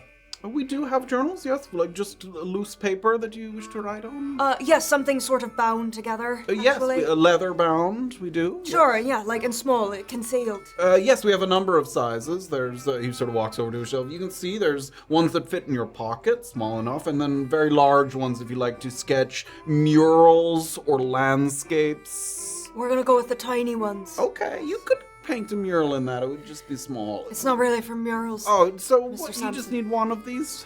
2 actually. 2 journals. Yes, those are. Let me just look at what they bound. This would just be 2 gold per, so 4 gold for the 2. Excellent. I believe my companions and I are trying to get enough money to buy some healing potions in bulk from you. Ah, yes, I think I discussed that with one of. Yes, I believe you did, and we are short on gold at the moment, so Okay, take your time. might have to wait on that one. But what have you got for me Yes, in the please. special stuff? Come over here, and he sort of. It's not a separate room, but there's like a kind of privacy screened off little area that he sort of moves it a little bit. And there's a number of shelves there that look like they're gonna come and go for specialty items. So as without the tanglefoot jars, we have here the acid vials. Those are 25 gold apiece. We've got the goggles of night, which are 225 gold. Got it. But I believe. Oh no, you didn't come in. We also have smoke sticks here, 10 gold apiece. Excellent. And then we have the locket of life clinging. That was a special request, 195 gold. Yes. For now, again, pooling some of our funds together, but I'm definitely going to take some of the acid vials Of course. and the smoke sticks. How many of each would you like? I would like 4 smoke sticks. Excellent, 40 gold. So 40 gold. Damn right. And then let's do 2. How much were the acid vials? 25. 25. Let's get 1 acid vial just to test it out. So that's fine. You can always come back for more. We now have a small stock of them. Not for you, bitch. Oh, damn it. That was There is your smoke sticks and acid vial. Oh, That's huge. fucking cool. That's really Excellent. no. And remind me, it's been so long. The life locket clinging, what does that Yes, do? the locket of life clinging. While attuned to this locket, which is just sort of figuring out how it operates, you can spend 1 hit die to give yourself advantage on a death saving throw. Spend a hit die. Yeah, so if you have a spare hit die, you can spend it to give yourself advantage on a death saving throw. It's pretty You can only spend That's 1. big You can't money. give yourself double. And you can't make the roll and then say I spend it. to roll Nope, it you back have to do it out. in Oh, advance. okay. Yep, you have to do it in advance. And that was what, 195? 195. Still awesome though. Still awesome. Sweet. Okay. And those items will be here, and we know that you requested them, so we'll have them for a while before we seek out other customers. So. Excellent, and we have jobs lined up out the arse, so we'll be paying you soon. Perfect. I believe that is all that I needed. If I think of something else, I will come by. Were you part of the group that retrieved the broken set of goggles? Yes. Because I believe Miss Istigh came in and handed them to us, but we had to check to make sure that it was not a stolen item. Sure. We did look into that. We confirmed the goggles once belonged to a Mr. Spencer Stott. Yeah. And it seems he has left Brunkhollow at this point. So when we asked Bison whether he was coming back, he said to get the fuck out of his office. So we assumed it was our impression that Spencer was not planning on returning to town. That is also what I have heard. So I would like to transact with Miss Istigh as she did bring them, but you can tell her that we fixed up the goggles. And if she'd like to just give us 25 gold for time and materials, we're happy to impart the item. 25 It was mostly still intact. gold pieces for Morna. Sure thing.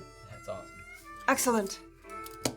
Pleasure doing business with you. Good luck today. Have a wonderfully productive day. Cheers, you as well. We'll leave. Okay. I remember one hand of what poker. all I bought. That's 1 hand of card game for her. It's nothing. Oh yeah, no, I got money. Can we share it? Yeah, we can share the goggles. Yeah. Besties. Stay by me. Yeah, besties. If you need help, I could pay for half of it. Oh my god. No, baby. We're gonna swing back around to Paramount, where TC and Morna are emerging from their rooms and kind of heading downstairs. And as they do, you see, it seems like Mr. Clemens is kind of deep in conversation with a couple mining-type-looking people, and you overhear snippets, and you also see Illien kind of in the dining hall there, sipping some coffee. As we're going down the stairs, I want to say to TC, as if I'm You can helping kinda- him down. the Sure, you stairs. can. You kind of like hover at your door when you hear that door open. You kind of open it up just to sort of catch his attention. Yeah. Mr. Welker, Good morning, Morna. how are you feeling? Okay, not great. My leg still aches. Something terrible. I am sure. You know that I am your friend. Well, yes, I hope so. What is this? What is the comma after this? Only that I can help you if you let me know what you need. I appreciate that. But as you know, I am not good at improvising. Oh, I don't think that's true at all. I've seen you improvise quite finely on the... Well, a heads up. I shall be of more service. Do we understand each other? I'm not sure. I did see some very serviceable things happen yesterday from you, emanating from That was several different not- places. Well, that wasn't. That was the. We need Well, not say any more about it. Okay. Anyway. Just that. I can tell that you are eager to take on our behooded gentleman's offer. I would like a chance to be normal again. I think taking a job at for contrition is going to immediately make you normal. If I can get to Mr. Pix. All right. On that note, do you think it a better idea to be guards or to be other inmates? Perhaps. Fuck, I don't know. I think guards, maybe. As someone who is, I'm still a little bit infirm, I don't know if I would fit in as a guard right now. Yes. Maybe it is better we have different jobs. Perhaps. Thank you. I'm grateful for you. Oh, You're the please. only one that Morna. trust. Morna. I won't even need a coffee this morning. I'm so perked by you. Oh, let us get one anyway. Yes, please. So to head downstairs. Illien, as you've been sitting there, Kenzo kind of comes over and sort of pours another cup of coffee there. Thank you, Kenzo. Statue. Come to town. Yeah. Getting the vibe that's what the hubbub's need to Everyone's be talking about. about it. Yeah. Do you want me to find something out for you? Yeah. He seems a little. You saw a little bit of. He's sort of an oddball in general, but he seemed a little almost like buying into the hype a little bit. Like he's a little spooked. Like there's a little mystery to it, and he's kind of a little scared. Not in a like horrified kind of way, just in a sort of. He's a little nervous excitement. Kenzo, that you see. And as he kind of disappears, you see TC and Morna descending down the stairs there. Good morning. Good morning. Morning. What's on the menu? I'm just having coffee. You haven't supped. No victuals. No, not yet. You must. Well, at your persuasion, perhaps I will. Look around, you see it's mostly like eggs and bacon this morning. I'll sit down with him, Sure. Meat doesn't offend your sensibilities, does it? You partake? Sure. Let's do it. Eggs and bacon on the menu. 3. You motion toward the kitchen. You see Kenzo starts to go about. Did you sleep well? Yes. A few errant rolls onto the wrong knee gave me a little bit of a rough sleep, but I do feel rested. Yes. Good. No cartwheeling for me yet, but better. Sure, by tomorrow, you'll be back to your old regular self, perhaps. Well, I should hope so if we're going to take on such an endeavor. You shared with your sister, I assume. Yeah, I think we were waiting to come to a conclusion until we got everyone together, and then I told her you guys seemed pretty down for it, so. It is a lot of gold. It is a lot of gold. That is true. What we could do with that gold. Play 500 games of Snake and Dragon. Many games of gambling. I believe I'll take my a morning walk here in a bit, but are you still, as I offered last night, eager to spelunk? Very, very eager. I need to go see Bruno, but shortly after, Why? I found that he might have a lead on what I'm looking for. Oh, Perhaps, I don't know. not something you talked about when we were all together? No, it's just been something stewing, but I don't even know if it'll amount to anything, so I didn't want to bring it up. All right. Hopefully a quick errand, but yes, I would love to do some spelunking. As you said, it would have been opportune to do it last night when under cover. I tried to offer. I know. Do you think that we will be stopped, apprehended? I don't know. The only time I went up there, Cobb seemed very, I don't know. He was just like, you could take a look at it, and this is what's going on with it. But it felt a little weird. Does he own the well? No, I tried to pass On off. his property? Well, it is in the gnome tents, is it not? It's up in the gnome encampment, but no one has claimed that because it's kind of in the way of where you would live. Then But who cares? I know. I tried to pass off that You're I worried would what buy people it. think of you. Well, but why would you buy a not working well? Because That doesn't perhaps seem a very good lie. I want to build around it, and it could make a nice centerpiece for my table. Put some on top. I don't know. Wouldn't a child or dog fall in the well? Well, I don't have any children with me right now, Morna, or a puppy. But in the I future, I'll guess take it would precautions. impede.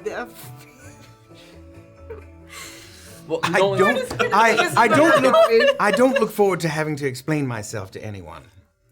I suppose. No, that's unless fair. you think that If We will. If it came down to it, I would maybe actually just purchase the land if I could get it on. You have the funds. to No, purchase I don't. But and let people know I'm you interested. couldn't even play one hand of cards last night, and now you're buying property. I did win, Including- the snake in the grass. Don't tease along him, with he Morna. is blushing. As you guys are talking here, Kayt does come through. You see them seated there, but do you stop and say anything, or are you heading kind of up the stairs? Straight to mom. Great. You see that as well. A couple of you almost like kind of motion, and then she goes quickly kind of up the stairs. Are we in one of those tables that has like a kind of private, or is Like you're in one of the booths, yeah. She couldn't hold it in, it seems. maybe? Anyways, yes. So if we find some time soon, I would like to do that, and then I'll come up with some excuse if someone acts weird about it. I suppose. All right. Want to meet up there in a couple hours? I mean, I'll have to find Doxley and Kayt and see what they're up to if they want to go. I'd be down to go in a half hour if you all were like I quickly. have some errands to attend to, but Okay. perhaps we tell them we want to clear out spiders, being so close to the town. Yeah. There's no the Don't weird, want them to crawl out. out of the goodness of our hearts. There's no as far Out as I of know. the desire to be citizens of Brunkhollow. Again, if nobody alright. owns this place, I don't know who we have to even convince. I don't think we have to convince anyone, but if there's one person sees us, then like, hey, you see those weirdos going into the well, and then it circulates. I don't know if it matters, but I don't want to be known as a well weirdo. All right.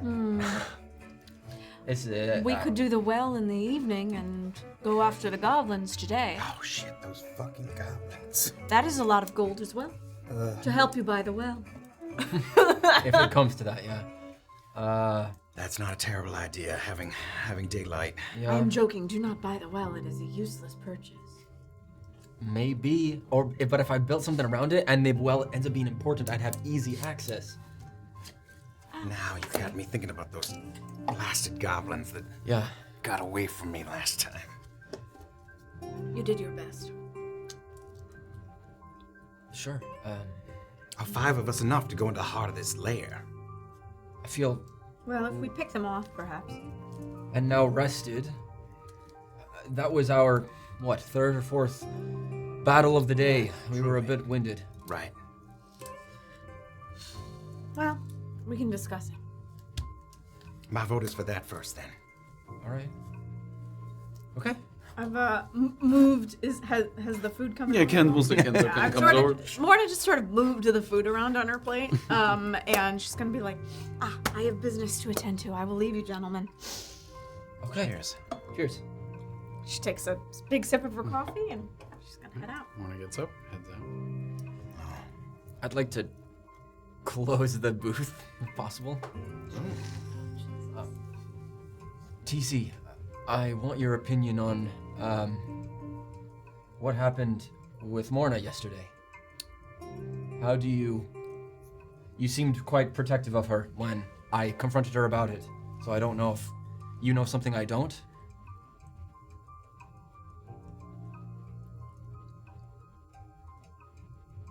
Can you fathom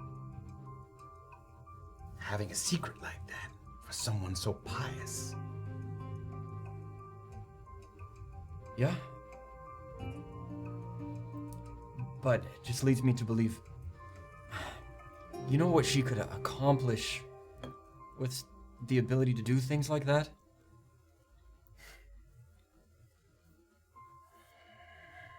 I don't know. If you don't know anything about why she can see things in the ground and why she can cast these things, that's fine, but if it's really something I shouldn't poke my head into, and you know something about it, I'd like to know. I don't know any more than you do. All right. I'm gonna go see Bruno, and then we'll get the crew together for some goblin hunting. Thanks, TC. While this was happening, we're gonna swing upstairs there, where Kayt headed up the first landing there. For her, take a breath. You know the door that she's out there. Yep. Big inhale. Knock.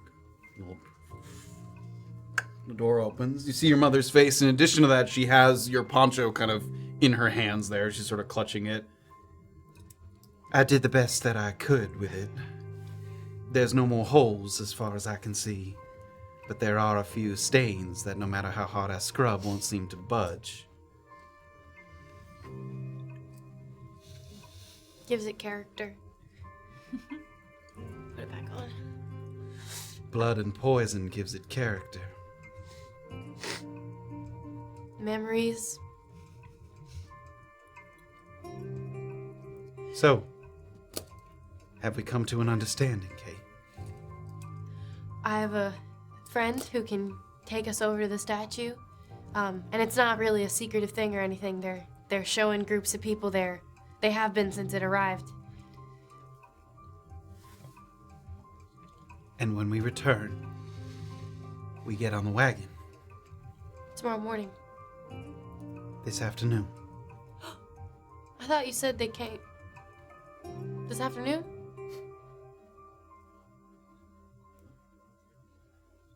I promise you I will get on that wagon this afternoon.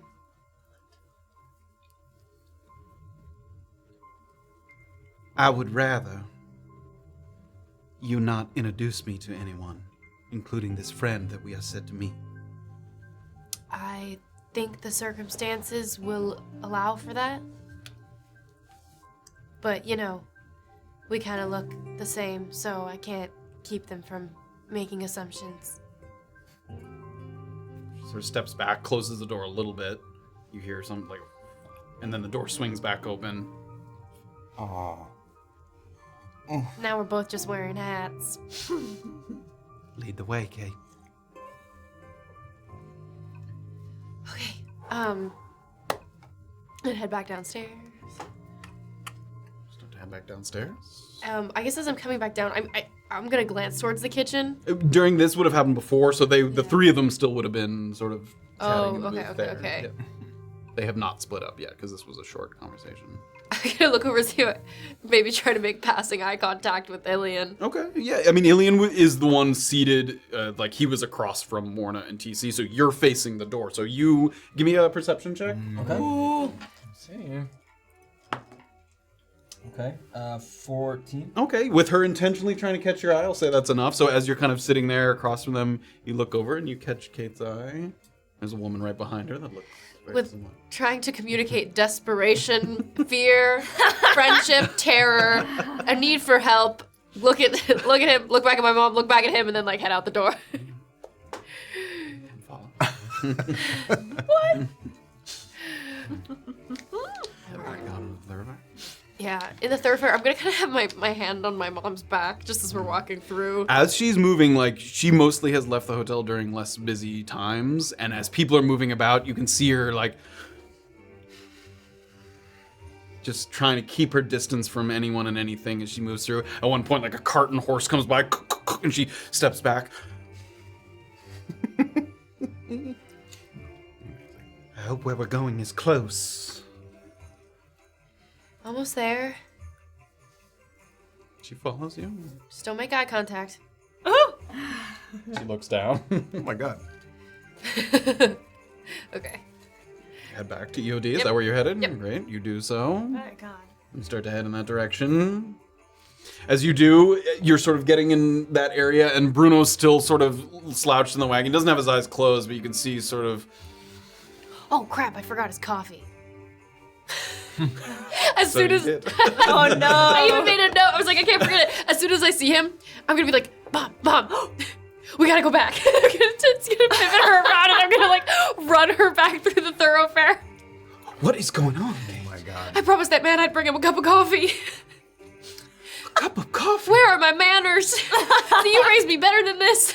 And I was telling myself, don't forget the coffee, but then I saw you and you gave me my poncho and I was getting a little frazzled. Anyway, we're getting him a cup of coffee and I'm gonna like run all the way back to Paramount. Quickly follows behind you. Bursting back into the lobby, running over to the kitchen.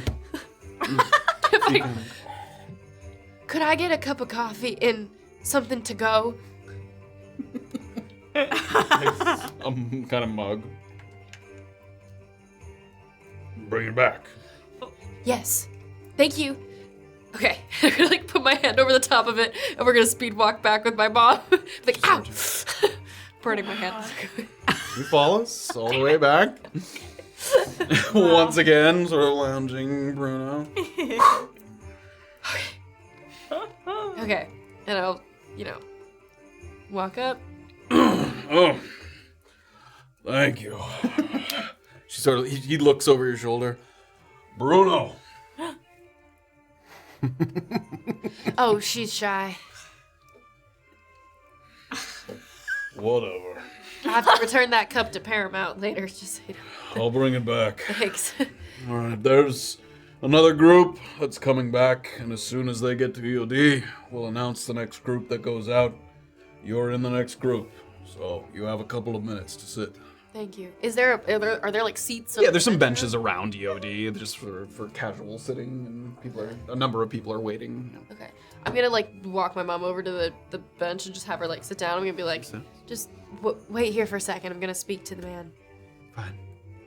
No eye contact. You'll be fine. Oh my god. Okay. I'm gonna walk back to Bruno. Thank you. Part of the deal to get my friend over there to take a look at the statue. I'm gonna be heading home later today. And I was just trying to maybe pick up some things before I leave so I can continue some work on my own. Do you sell wholesale things to individuals? EOD doesn't really sell. What do you lead? I'm looking to, get some amount of maybe like 20 gold worth of sulfur. 20 gold with sulfur for a journey home? No, for playing around once I get back home. I have a cousin who's really interested in experimenting with things. Thought it'd be nice not to turn up empty-handed. There's sulfur deposits in some of the dig sites that we've worked at, but Bison doesn't bother with them because they're just not valuable enough. So if I needed to get some, could I ask one of y'all for help, or I could go there myself? You could ask Bison if you can access one of his old dig sites. And I do not a fan of speaking with that man. Also, if you're leaving today, you said? Yeah, it's probably not Not enough sure time. you have time to go out to the digs, get it, and come back. Yeah, probably not. Well, hopefully I'm back in town soon. Have a safe trip. Yeah, thank you. Okay, go back to sit with my mom.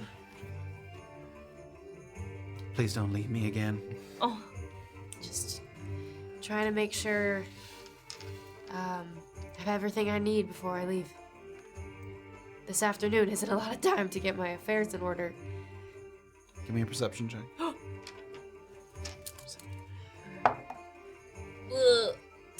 10. 10. As you just started talking, you're sitting side by side, so you're not looking directly at her, but as you study, ever so slightly glance over when you sort of say that you're getting affairs in order, you just see like a little suppress of a smile. Yeah. Not in a like mocking or malicious way, just it's the first time you've sort of said it out loud, sort of confirming. So she smiles ever so slightly. You know, I've only been here for a few days, but it feels like forever. It does feel like forever, Kayt. I've made some friends, you know.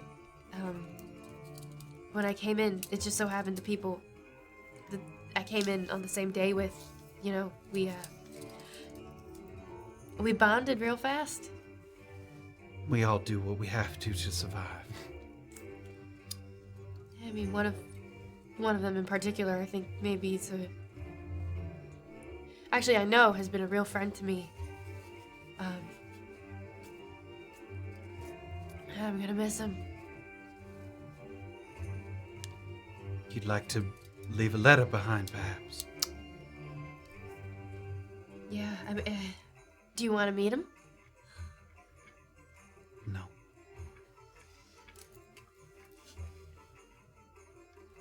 Silence. We'll just wait in silence. A little bit of the crowd kind of moving about. It's during this time that Illien has actually left and you're headed to EOD. So you're sitting there and you see Illien kind of coming out of the corner of your eye. Super quick. Having seen sure. Kayt do that, I just needed, before I left, to run up to my room and jot down on a piece of paper or something. And then I'm going to take that with me and then kind of more hurriedly after seeing Kayt, head off. Yeah, you sort of move through the crowd at EOD. You again see they're doing kind of one group before the group that Bruno mentioned, where they're rattling off names like William, Donald. Like they're gathering a group that's sort of being assigned some kind of escort off to the side. So you're seeing the same kind of scene that you saw before. You see Bruno kind of lounging. A couple times people from EOD kind of signal to Bruno to make sure that the crowd can go out, and he sort of motions for them to go. Doing a quick scan, do I see Kayt? We'll say yes. Give me a perception check, just to, you see them, but maybe possibly the sort of... I don't know, 6. 6, you do see them, it's just, that was to sort of determine maybe if you could discern the mood in which they are seated together, whether it seems tense or awkward. But there's a lot of people kind of passing in front of them, it's hard to tell exactly. I'm gonna glance over and be like, Your mom doesn't see this, your mom's just kind of looking straight down at the ground. I look at Bruno and I fold this and I put it, and I walk over to Kayt. Oh, God. Yeah. Hey. I was just talking about you. Oh, really? Yeah. Wonderful. This is someone who chooses not to be introduced to anybody, but, this is my Wonderful. friend. Well, you don't have to say anything back, but it's a pleasure to meet you. So, you're joining the EOD hubbub? Yeah, gotta get one last look at the statue. You're not planning on going back out and seeing it? Yeah, I don't know that I'll be able to. What does that mean? Circumstances. I lean in to Kayt and whisper, are you planning on destroying it or something when you go out there? I have to leave. Today. Leave Brunkhollow? Yeah.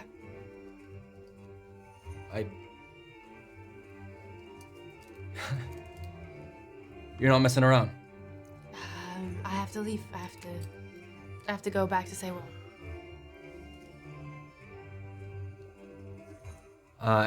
And your friend here has something to do with that?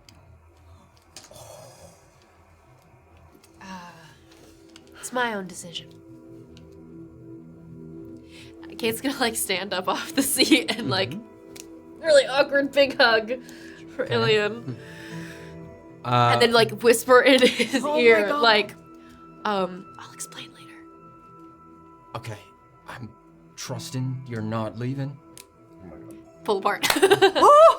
Okay. This has been great. So I have some business to attend to. Once again, lovely to see you. And Kayt, as long as if this was your decision, then I can trust that. All right, see you around. Maybe before you leave, and I'll head over to Bruno. Nice to meet you. Give a nod and walk away. Head over to Bruno. Bruno. You! Yes, it is I. Are you doing okay? Doing fine. All right. You here to take a look at the statue as well? No, actually, separate matter. I had a question for you, and you might not have anything for me, but up in the gnome encampment, there's this well that I came across, and it's nearby a plot that I'm maybe thinking of buying or something around it. A couple plots. I was I told. don't own any property there. Right. I was told. I took a look at it, and from someone up there. Do you know this word Yarpaya? I was told there was a murder in the Upweald or something, and I don't know if I want to proceed with that area. If you know something more, if I'm in danger or getting in league with bad people. I don't know anything about the well. Oh. Okay. But about this, I heard the specific corpse had something similar. And you must have heard that I was the one who found it. It was Mr. Montero that pointed me your direction. I was scouting a rock formation just below the Upweald when I came across the body. Gruesome business. Yeah. Closest Brunkhollow's ever come to an all-out war with the Clinkers. Really? Okay. They thought that someone among Bison's men had done it as some kind of message. But nobody could figure out what the message was. Not a lot of people asking about that anymore. Let the dogs lie, most of us say. Right, so if I did something with this well, you don't think I'd attract the scent of people wanting to kill me? Seems like the person that the word's associated with is dead. Good news for your real estate prospects. I guess so. I guess one other thing, and you don't have to tell me, but the murder that happened, was it one of Bison's men? Was it the Clinkers? Do you have any idea? Did you find any tracks nearby that... If it was one of Bison's men, I was not in on it. Give me an insight check. Oh, awesome. Let's go. Okay. It seems like he did it. I had nothing to do with it. No. He's like, oh, I had nothing to do with it. 8. It's hard to tell. He does seem sincere. A little bit of his lethargy is making it difficult to kind of read him. Just because I stumbled across it doesn't mean that it means anything to me. All right, well, I really just wanted to know if I was in trouble if I continue that.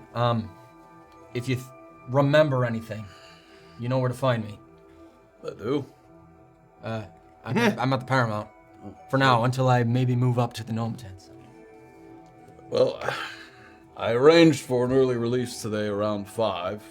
If you want to buy me a round at the music box, I'll use the time between now and then to rack my brain for any details. Perfect, and feel free to bring anyone else along that is free that might know something else.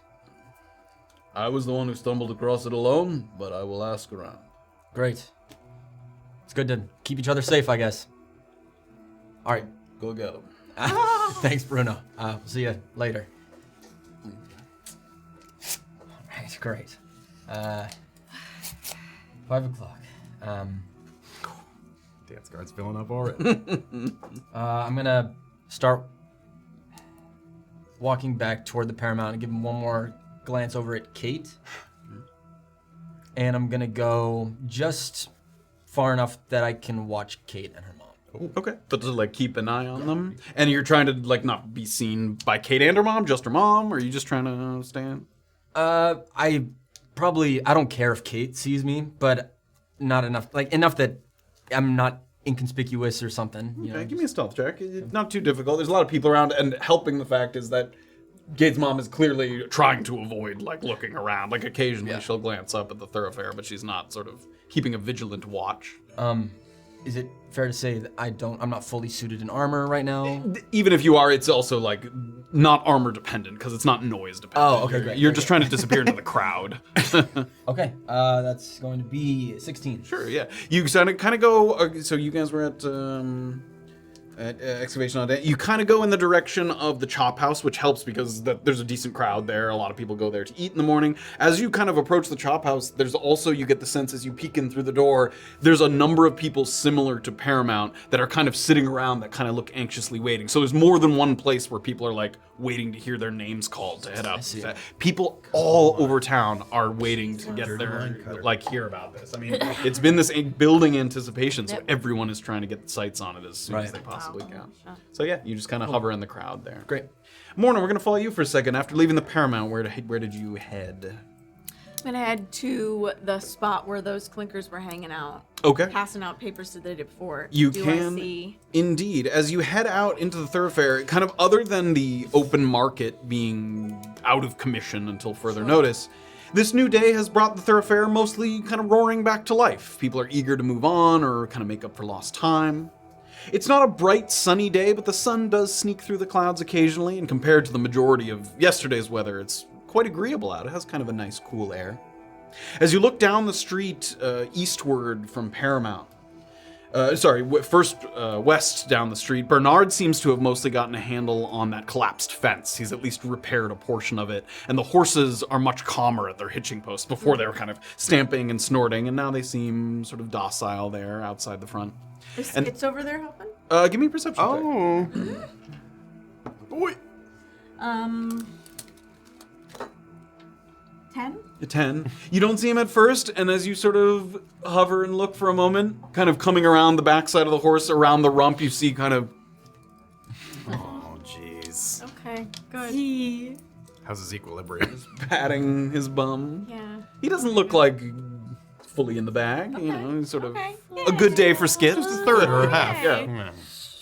Off to your left, there is the same two clinkers that were peddling flyers the day before. You notice now that they look noticeably less enthusiastic as the people continue to kind of ignore their pleas for assistance.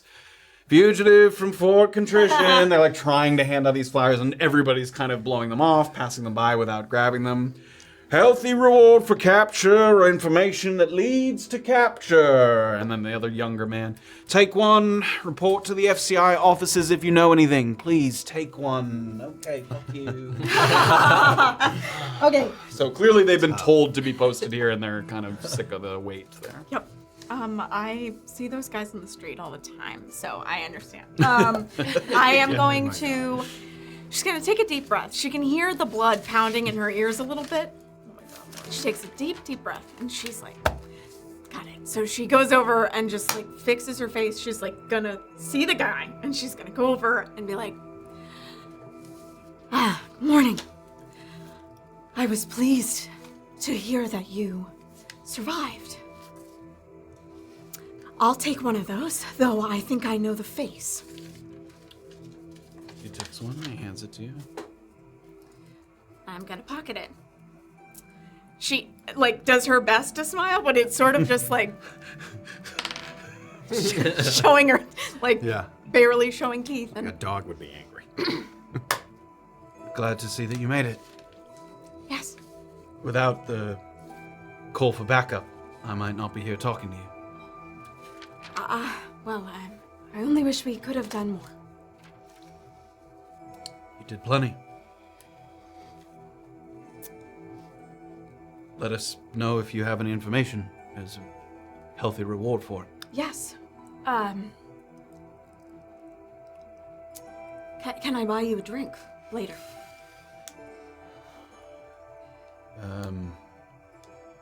We're set to return to Fort Contrition after we hand out our flyers. Sure.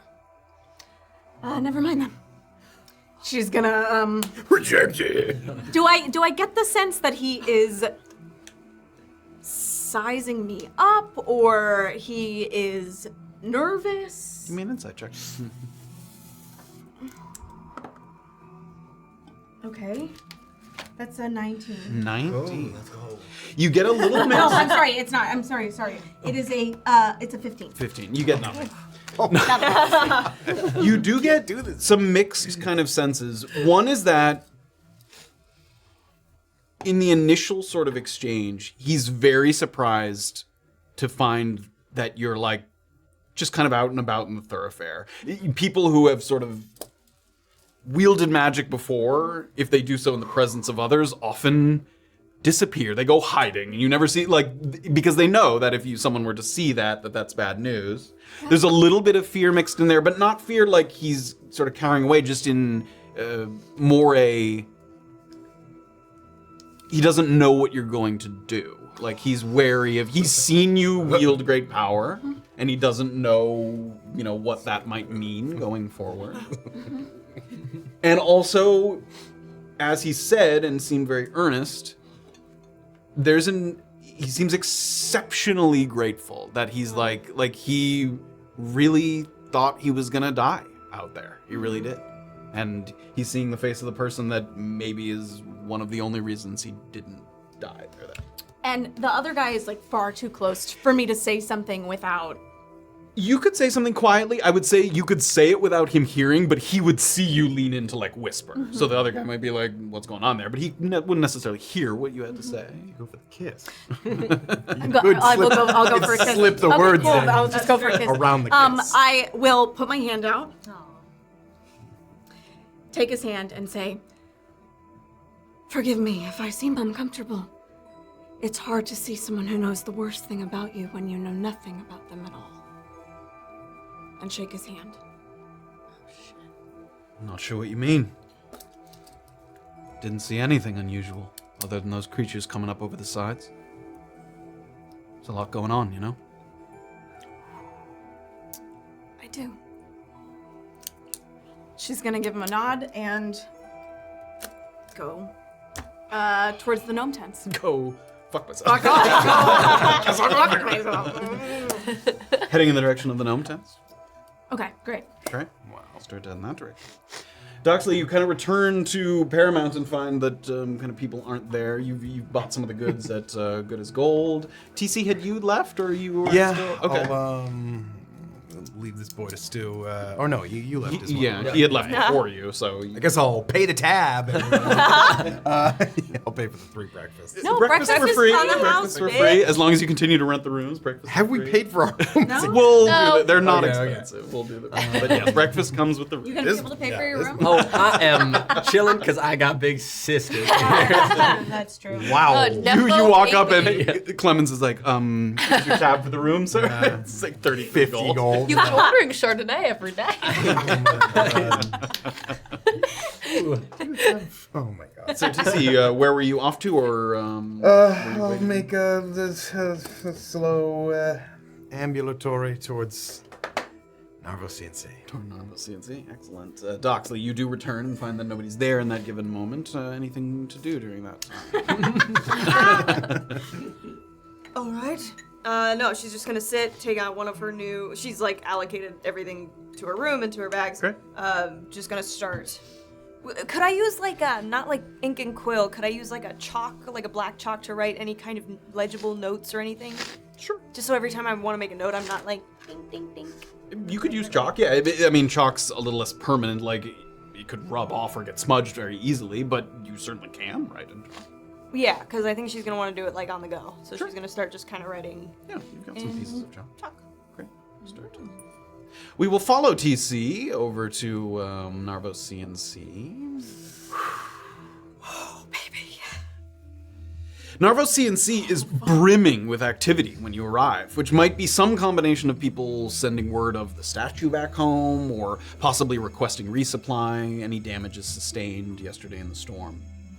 Luckily, they also do seem fully staffed. You came here that one time and it was just Izzy working at the desk. But she's there herself alongside 2 other people that you've seen in and around the courier's office. There's a stocky man on her left and a quiet halfling man in a suit on her right. And they're exchanging coin and parchment. There's kind of a very methodical letter goes across, slide, right, coin, they thank them. And the line's moving, but there's, 6, 7 people in line, but it looks like it's moving quite quickly.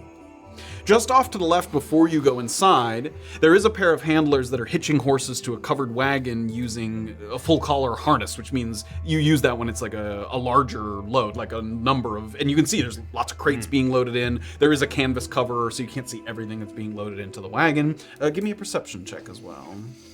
And all of these items presumably are going much like beyond the cusp, a longer journey, given the sort of 21. 21. As your eyes are kind of just idly looking to the wagons, you can look inside, you look over to the wagons, you do notice, catching sight ever so slightly, a very curious bit of cargo that seems to be in the back of this wagon, just where the canvas of the cover meets the wooden siding of the wagon. So the wagon has like a wagon bed, and then there's like a, domed canvas cover, and right where the canvas meets the wooden side, there's like a couple of fingers sticking out. And the fingers look like they have a little bit of blood on them, and they're not moving. Goblin fingers? No. Human little fingers. They're not little fingers. I don't know why I did that thing again where I assumed that there was like a baby in They it. just look like regular size. Okay. And one of the men who's like kind of loading the crates and kind of looks over, and he sees that you're just kind of looking in that direction. He doesn't know exactly what you've seen, and he quickly just... I'll remain unfazed as though I'm like focusing on something else to make it seem like I hadn't really noticed anything. So that's what he's... And then he turns, I'm like, what the fuck? Fingers. Bloody fingers, you say? They look like they had some blood under the fingernails, like dried blood on the fingernails. What the fuck is going on there? All right. Yep, I'll wait in line. Get my little note. Moves rather quickly. One person, another person, another person. Who's at the front? Who's working the desk? It's all 3 of them. All 3 of them? It's like there's one line, and then like as people become available, they wave to the next person who becomes available. I mean, do I catch Izzy's eye at any point? She looks pretty busy. Are you trying to catch her eye by like, because you're standing in line, so if you kind of try and peek over people's shoulders, you might. Yeah, with casual, more casual than not like that. Yeah. You remember? Yeah, no, just casual. Like. We'll say as she's kind of penning one note there, she slides it across to them, and as she's looking up. Fuck. Couple more people move, and then someone leaves Izzy's kind of station there. Mr. Welker, welcome back to Narvo CNC. Good morning, good morning. You seem somewhat indisposed since we last spoke. I hope there was no malice behind that injury. No, nothing too insidious. But I do find myself, as it were, more than once, as you well know, getting off on the wrong foot. Make a persuasion check. Come on, buddy. 15. Just kind of a long stare between the two of you. And there'll be like a bit of a genuflect with it. And after kind of again, that sort of long extended pause, someone like next who's like writing their note even like looks up at one point because they hear the quiet that's happening kind of next to them. Well, we all have our good days and our bad days, don't we? I couldn't agree more. First, may I ask, anything under my name? Not that I've heard. All right.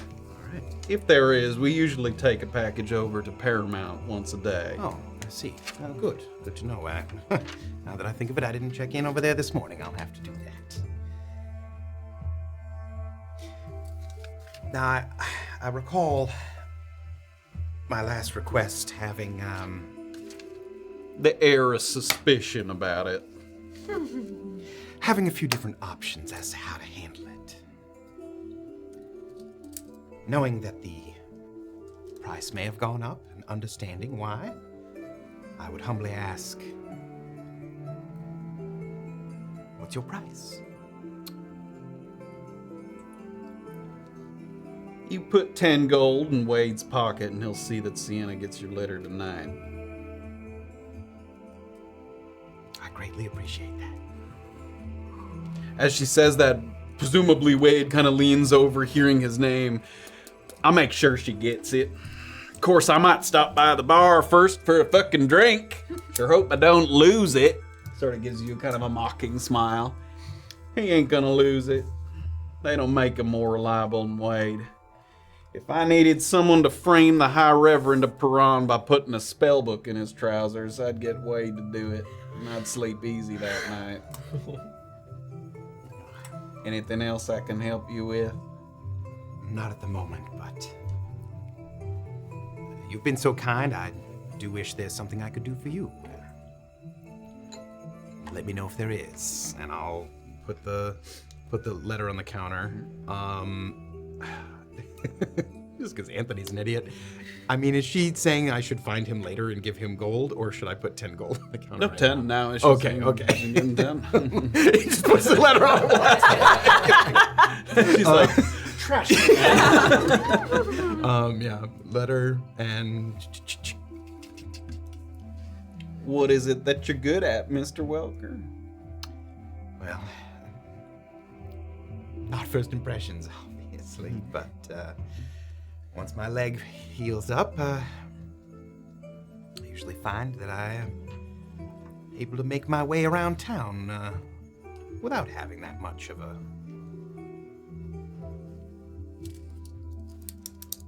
impact on those around me. Real quiet, like.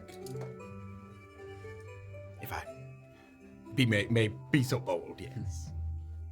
If I wish to test the limits of that skill set, would you be amenable? Oh my goodness, I'll continue. TC. Pees his pants. PC, but I piss myself. The mug's really big. It's a really big mug. Excuse me. Nothing broke, did it? Was No, just, no, okay. yeah. It's Do just you a lot want a really big mug? You can get it at tabletopnotch merch. Do you want to spill your mug just like Just- seen on Tabletop? No? This It's okay, it's not heavily it was almost durable. empty. Heavily durable. Post your pictures of your spilled mug on our Discord at discord.gg/tabletopnotch. Oh man, that I enough? jumped so hard. It scared me. It's tense out here. Really good. Holy shit. Could you repeat the question, my dear? I don't tend to take people at their word. If I wished for a demonstration when your leg heals, could you oblige? I would be happy to do so. I'll let you know. Take my slice of humble pie and walk away. Dude, letters in hand. You give like a quick peek back just as you're exiting. Give me a perception check. Yes, sir. Oh, 26? More. 28. 28. As you just give a quick peek back, Oh no.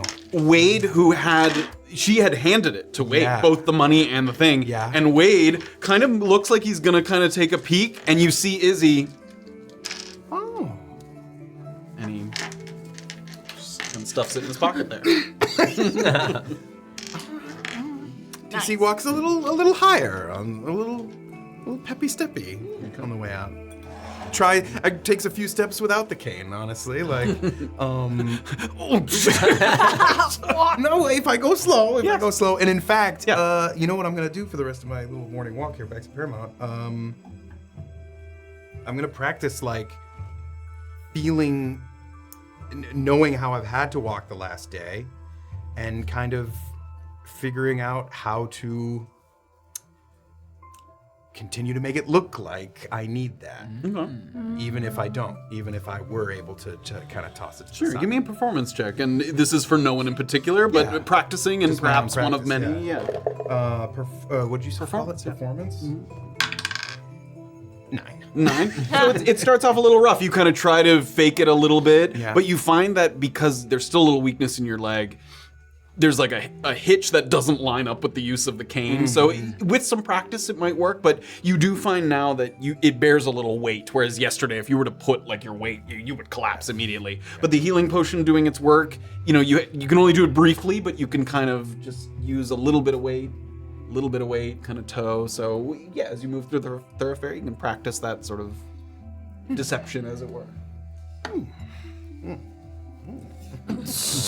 We stand a TCW. That was pretty good. That was great.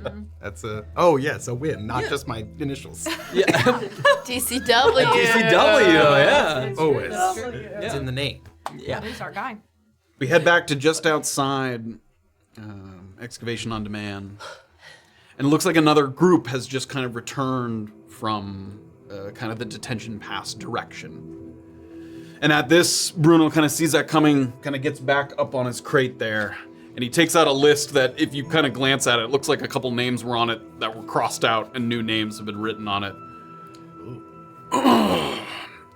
Ms. Spaulding, Mr. Vex, Mr. Yadobon, Yadobon, YDOBON. Yeah, someone starts to move kind of towards them. Fuck. And the Moris. The Moris. Come to the front, please. And if you would join Mr. Barlow here on my right. I'm gonna help my mom up. You do. You all kind of weave your way to the front of the crowd, and you're joined along the way by 3 other citizens of Brunkhollow whose acquaintance you've yet to make. You don't recognize any of them. There's a sharp-featured gnomish woman with pursed lips. There's a kind of portly dwarf with an ill-fitting button-down shirt that kind of shows a little too much of his stomach due to the tight fit. And then there's a solidly built human man with short-cropped gray hair, and he has a kind of very wide, thick neck. All of you approach the employee that has been designated by Bruno as your kind of escort. It's a young and kind of chipper half-elf man. He seems eager to please the higher-ranking members of EOD. A lot of people here are kind of going through the motions, but he's sort of prim and proper, kind of at ready. As soon as people kind of come, oh, hello, he sort of gives his hand, he shakes hands with everybody. Your mother does not shake his hand. Okay, so it's no more than a 5-minute walk. No need to pack anything. In fact, weapons and most other items are forbidden. So we have a locked crate here inside the loading bay where you can deposit anything that you like and retrieve it when you get back. The only thing that is allowed is ink and parchment, because we've had a lot of requests to document the likeness and the appearance of the statue. There's about a 6-foot radius around the statue that has been roped off. Please do not attempt to cross the rope at any time, or Bison's men are permitted to loose their arrows. So don't do that. We haven't had any incidents thus far, so let's not make this the first, okay? Okay, once we're there, you can look at it for up to 10 minutes, and if you're satisfied, you can leave on your own. Otherwise, we will return to camp as a group. That's pretty much it. Any questions? So he looks around at everybody. Okay. Let's go. Do I have to take my... Yeah, he leads the group over to just inside the loading bay of Excavation on Demand. There's like a metal crate that he opens up. And you saw as the group was coming in from out of town, they retrieved a number of things from it. Now it's empty. He sort of motions to it. A couple people, like someone takes like a dagger, puts it on the inside. Someone slips off their backpack, sort of puts it in. Weapons? Yeah, this is just one group at a time, like... You're just with a small group of 3 other people, you and your mom, so a group of 5, you know. Cool. Take off my whip. I guess take off my rending talon. Okay, that's all I have. So. Okay. Do you have any parchment, just in case? I do. Do you keep that? I'll keep my whole backpack. If it's okay. Oh no, I have to. No. No, he's motioning to people. The only thing permitted is like okay, something no to document draw. He All right. can't take any because he doesn't want someone tampering with the statue. or I'll anything. take my bag off. I'll grab the parchment and the ink. Once and everybody's put it in, he sort of and there's a sort of a big padlock. Okay, off we go. I'm gonna pass off the stuff to my mom since She takes it, so puts it in a pocket under her poncho, sort of draped over her arms there. And you begin to walk. This man Barlow leads your little group out toward Detention Pass. But you're barely on the road for more than a minute before he takes a sharp 90-degree turn to the south. So just after leaving town, he takes a sharp turn to the south. There was not a real path here before, but you can tell that a path is quickly starting to form because of so much foot traffic moving back and forth. This area has kind of become clearly an area of observation, an area of interest, so all the tamped down grass makes it very clearly denoted. On your way there, you pass by another group that's being led back to town by another EOD escort. As they kind of pass by, the two escorts sort of wave to each other, they kind of nod. They're very quiet and consumed with their thoughts. You can see that some of them are shaking their heads. Some of them look like they maybe expected more, like they went and looked and were like, I don't see what the big deal is. Yeah. A couple of them are maybe kind of animated, like quietly. There's a pair of people that are very quietly, animatedly talking to each other that kind of seem to be theorizing what the statue could mean. Like, I think it came from, no, I didn't see it from this. So people just kind of theorizing, discussing, trying to get a gauge on what it might mean. Yeah. One snippet of conversation that you pick up as the two groups are passing by each other is someone thinking about what you and your companions have already given a little consideration to.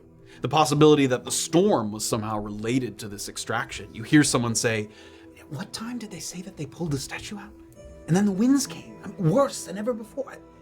It's hard not to see a correlation. I don't know, they brushed it off as nothing. So just some of that quiet conversation moving back and forth. It's a little bit more walking.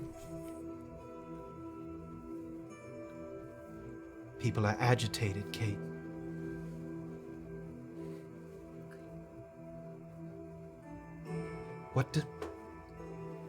What does this statue have to do with why you came here?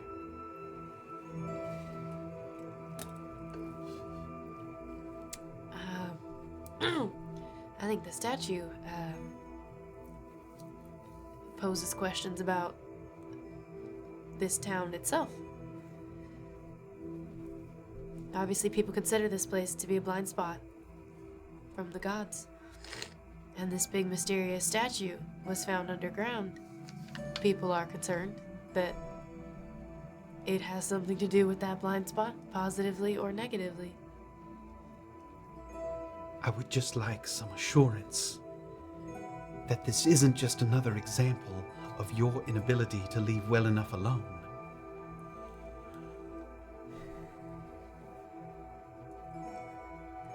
You've always been curious, Kayt. Be curious for a reason, not just for curiosity's sake. Well, there's a lot of things that go on in town here that would obviously pose a problem to a lot of people if there were clerics and gods hanging about. So I am curious if now that the statue has been brought up from where it was and taken here, things are gonna suddenly change, get more dangerous. That puts a lot of lives at stake. I don't think that's curiosity for no reason.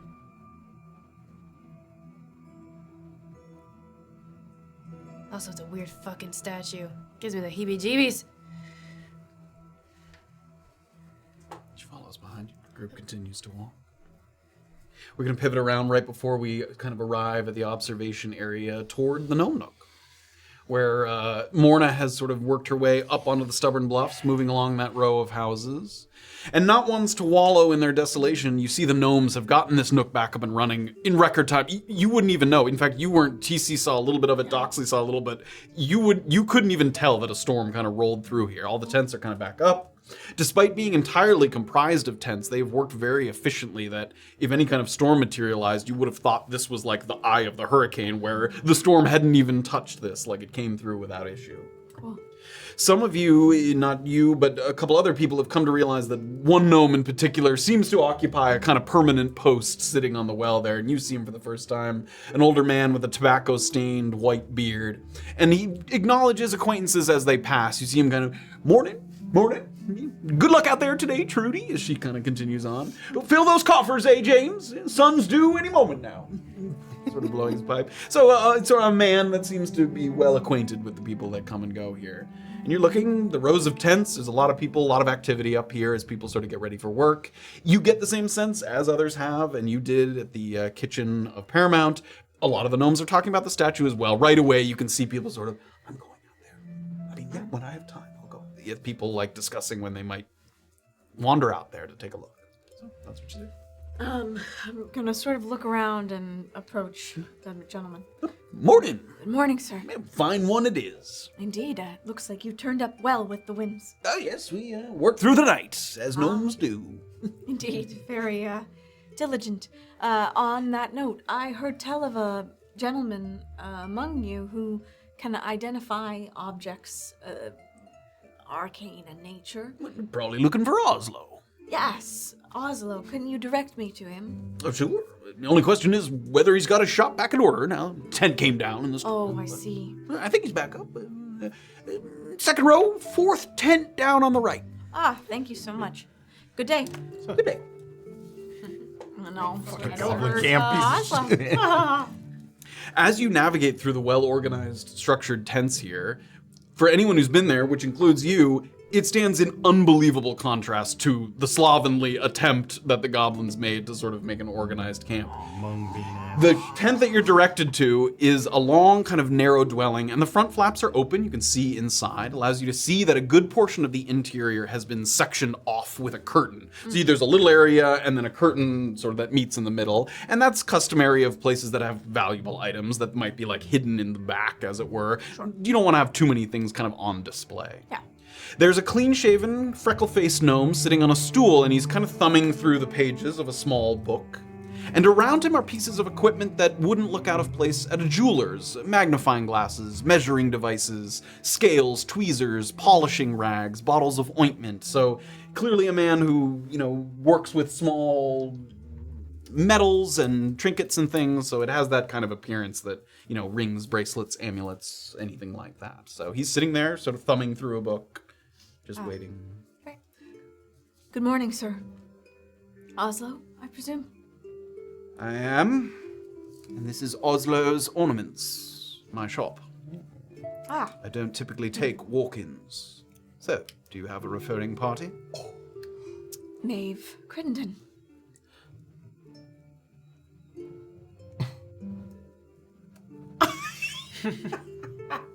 Something I can do for you? I'm gonna pull out the 2 items. Sure, And the ring and the bracer. And say, is there a way you could identify these for me, sir? And what they do? Tell me what the price would be to do something like that. Identification of profane artifacts is not my primary vocation, but it can be done for a price. 45 gold per item. An additional 5 if you require instruction for attunement. And the cost doubles if I'm injured during the identification process. I'm not a wizard or a mage. I am a tinkerer, and physical manipulation of magical objects can produce unexpected results.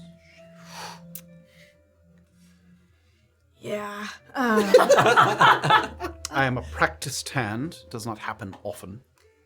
But the more powerful the object, the more likely it is to resist an attempt to learn its secrets. Makes sense. Sorry, can you,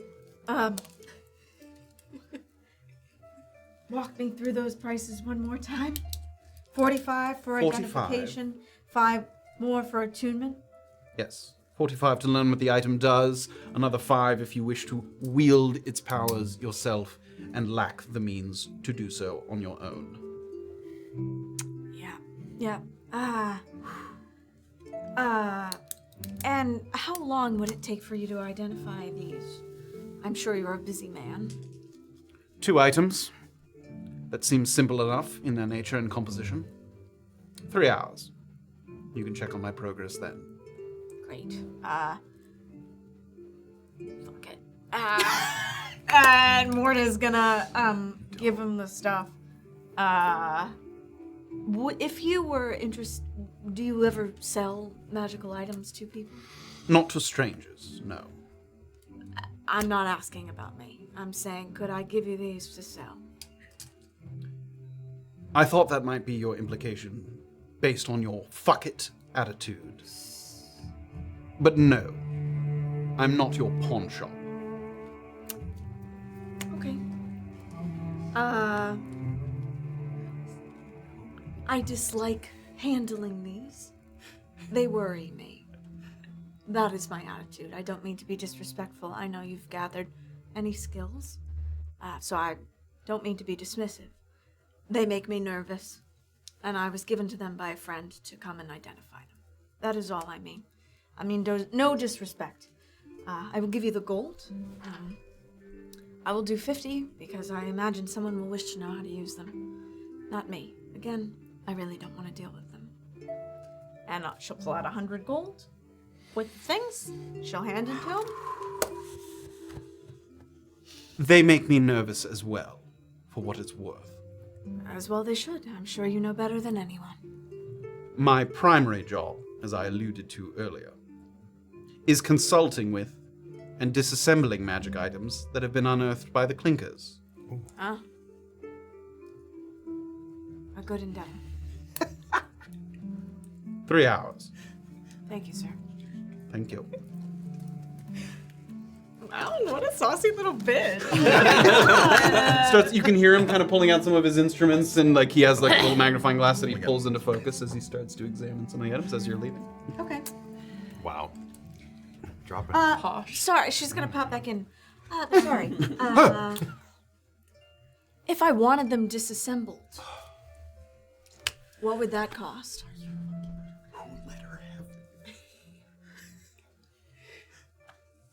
I would do that for free. I'd like to know what they do. Just because I was asked by a friend.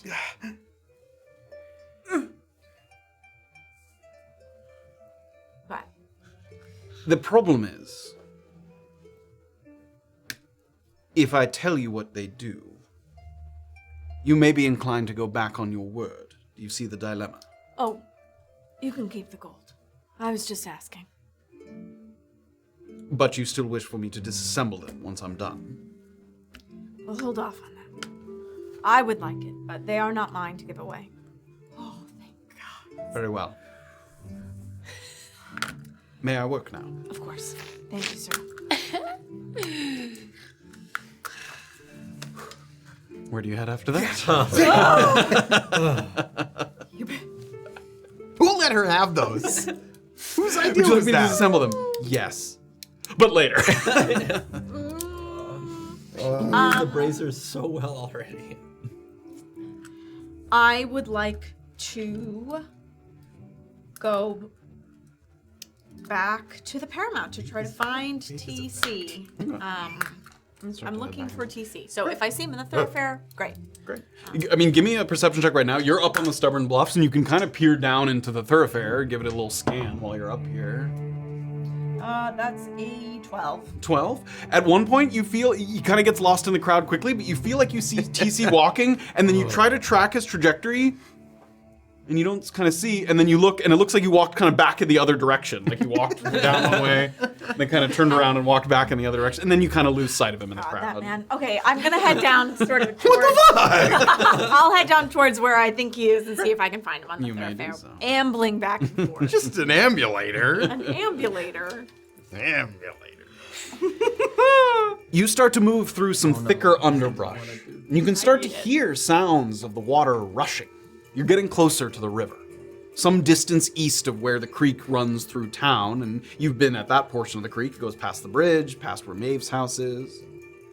As you look up at the trees, your own skills in obscuring yourself in these environments draw your eyes to the canopies, where you can see some lightly camouflaged lookouts that are posted in regular intervals with bows drawn and arrows at the ready. They look like Bison's men who are just there to make sure nobody tampers with anything or tries to do anything out of line. Nobody pulls a TC. The water gets louder. You can start to hear the river. Finally, your guide sort of pushes some brush aside and it opens up into this little riverbank with a sort of short, tamped down grass. And just as he said before, there's a little bit of sort of a semicircle of rope that's around the statue with a little bit of gap in between. And as that happens, your reaction is very different, but you can hear people behind you. So some sort of a little bit of awe, a little bit of wonder as people start to kind of push forward, try to get a better view. Your mother does not react at all. She kind of looks up at it very quietly, very deliberately. And the man who's sort of guiding you, come on, sort of lets you come on down. And so the statue is posted there. They've put it on like a little wooden, almost like it's not in this, like a wooden pallet, basically. It has like a little base that they've put it on. And it's been set atop it. They've pulled it back up so it's in the same orientation that you saw it in the cave. And it has a beautiful view. Behind it is the river that's kind of flowing behind. A little bit of spray from the bank is kind of coming up. It's much brighter here than when you viewed it, all the kind of cracks and features and the details of the sculpture are all really nicely in view here as you get kind of a better look at it than you even had initially. As you start to approach it, you almost have a little bit of anxious feeling, just wondering if any of those chewingas have followed the statue kind of down here, but you get no sense of any kind. It's very still here. It's very quiet. It's very simple. Come on. And people start to kind of move up to the rope. Take a look. One of them, the human man who has the kind of short hair, he has his hands behind his back. And he starts at one end of like the semicircle rope and he slowly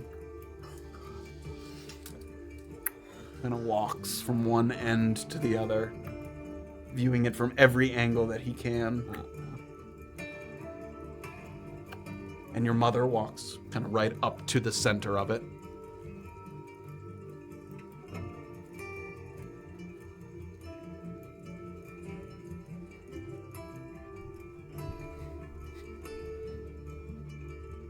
Anything looking familiar? We can go.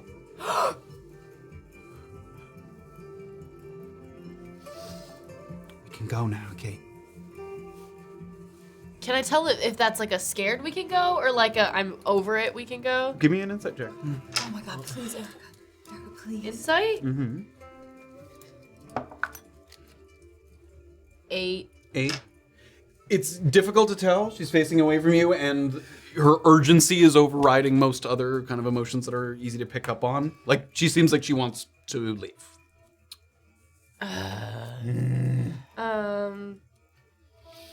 You don't want to at least take a lap around the thing? Make a persuasion check. Better dice. 19.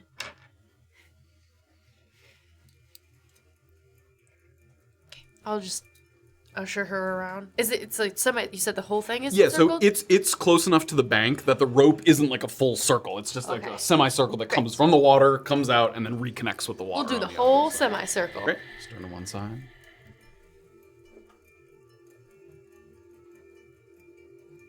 Walks all the way around to the other side.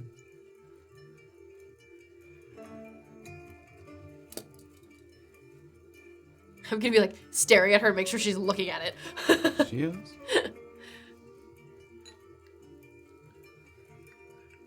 I recognize this.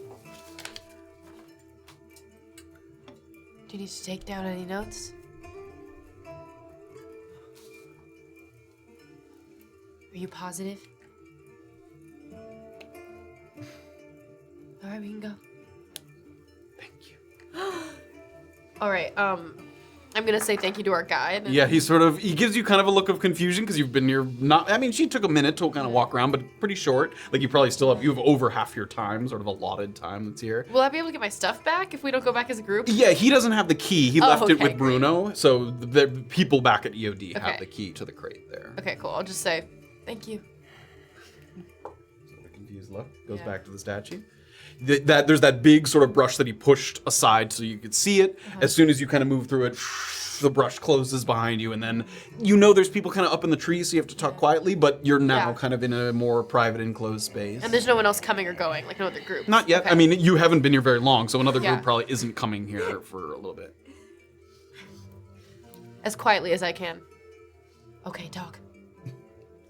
Can we walk as we do so? Yes, let's go. I recognize this from a book I ought never to have opened. It's like looking in a mirror sometimes. Yes, it is. I was commissioned to design a mural for the renovated basement of the Library of Saywall when I was younger. There were volumes down there, volumes inaccessible to the public that I only got to see because I was commissioned for this mural. Lying around in nooks and crannies collecting dust for generations. All of it is just stories and myth. There was a text that I moved aside when I was mapping out my mural, and it was warm to the touch, even as everything else down there was cold and forgotten.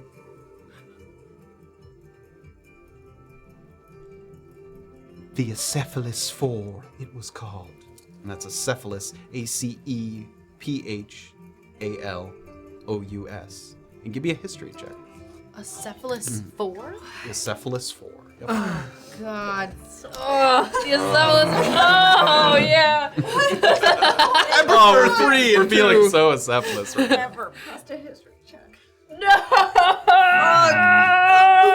I'm gonna do my Chewinga magic. Okay, yeah. That was a 3, so Okay. I'm gonna. Does that work on? Does this work on checks? What does it work on? I think so, yep.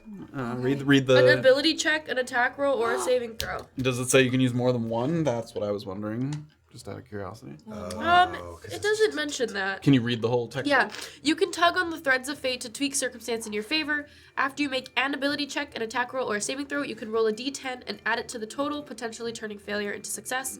Once used 3 times, the charm vanishes. Great, so just one on a given check, yeah, and check. So, yes. Okay. you can use it. D10. Let me find my 10. What was the base? that's No. 12. Roll. Like total. Oh god, this is This one. Yeah, so what was the check right now? Before you roll, it was a 4 total. Oh. So the best Yeah. you can get is a 14. Okay. Yeah. It's worth it. Ah! Please. Yeah. And do you just out of curiosity, do you have any inspiration from previous times? I don't know. I don't think so. Okay. I think I used Just all checking. that up. Yeah, I don't know. I think I used mine. We use I used inspiration for mine. other Yeah, I people. used That's okay. mine. So what was it's- the total there? It was a 4, so now it's 4 and 8. Yeah. 8. So the word, Me. not only does it not sort of ring any bells, unless you personally know, you're not sure what that word is in reference to. Cephalus. Cephalus. Oh my god. As you sort of rack your brain, Cephalopods. your mom continues Spiders. to Is that what I'm supposed to do with spiders? tell. Mom doesn't have. I know it's spiders. In this book, it spoke of a genie of each element. A Djinn and a Fridi, a Tao and a Marid. Every illustration in that book was so strange, so macabre. Every one of those genies without a head atop their shoulders.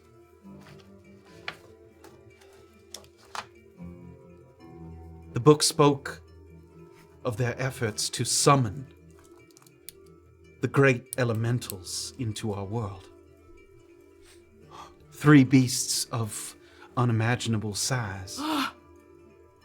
A phoenix, a leviathan, and a zaratan. They were depicted in detail, but also in diagram, symbols for each creature for shorthand. She stops. She takes out the parchment that you gave her and the quill. Yes. Sit for a moment. Plop straight down in the middle of the frickin' pathway. Like, She starts to draw, and her sort of lines are very precise. She has these diagrams, and as you're watching her draw, you get the sense that what she saw in this book was burned into her brain. She's like replicating it from memory. From years and years Yes, ago. from decades ago. Yeah. And she's moving, she's like drawing the lines. Somebody out here was very foolish or very gullible to believe that any of this was true. But these are the symbols in the book. That one on the left. The depiction you gave me was rather crude, but it looks something like an oval and a triangle, does it not?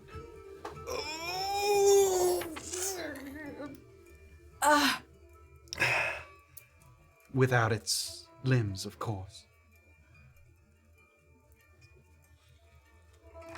So these are the symbols for the elementals. For the Phoenix, the Leviathan, and the Zaratan, But there were 4 genies. trying to summon these elementals, yes.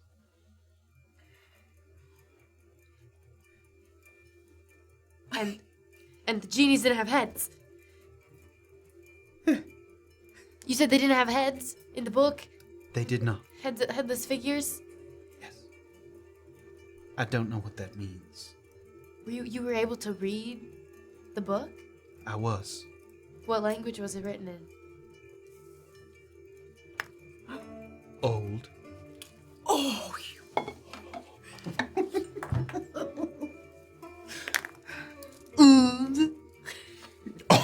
that was Kayt, not Erica. That was Kayt speaking. So, you think somebody here made that statue? I don't know.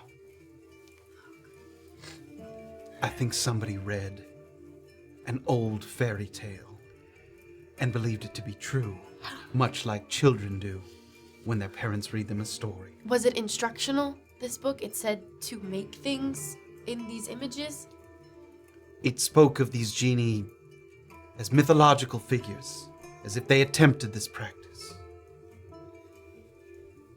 So you think somebody read this book, assuming it was the same text that you did, or something similar, and they thought, if I create the likeness of this genie, maybe the likeness will summon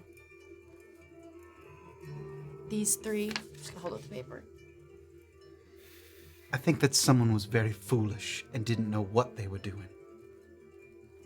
Let us not follow in their footsteps. Probably you think there's probably 3 more than statues around here. If someone was stupid enough to make one, I suppose that stands to reason. But definitely 3, right? Because there were 4 genies. I suppose. And this pose thing, that wasn't in particular familiar to you. Just the concept of Of the genie, the one with the most humanoid form is the Afridi. I suppose that could be it, if one were trying to replicate its likeness. Does that refer to a certain element then? Fire.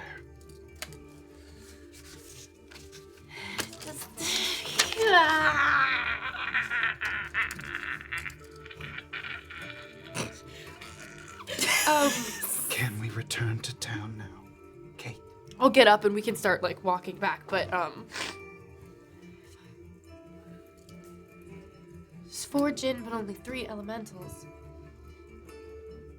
I don't think they were each trying to summon their own. Right. Working together. Yes.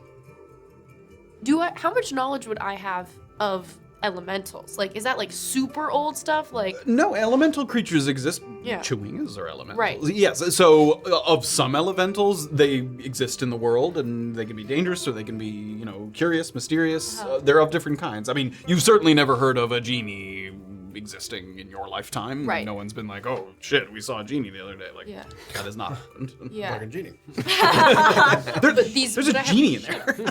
Would I have heard of like the Phoenix, the Leviathan? You know what those are? Yeah, those are certainly creatures of myth and legend, like Yeah. the great Leviathan of the seas and the Yeah. great Phoenix of the skies and creatures of old.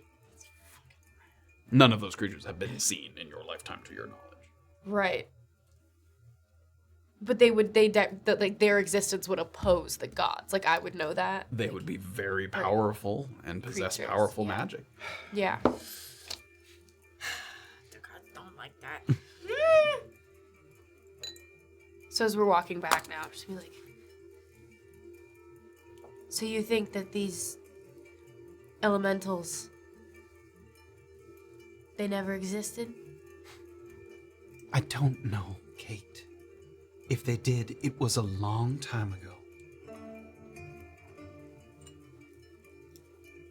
It'd be pretty wild if something that didn't exist just poofed back into the world, wouldn't it? I suppose it would.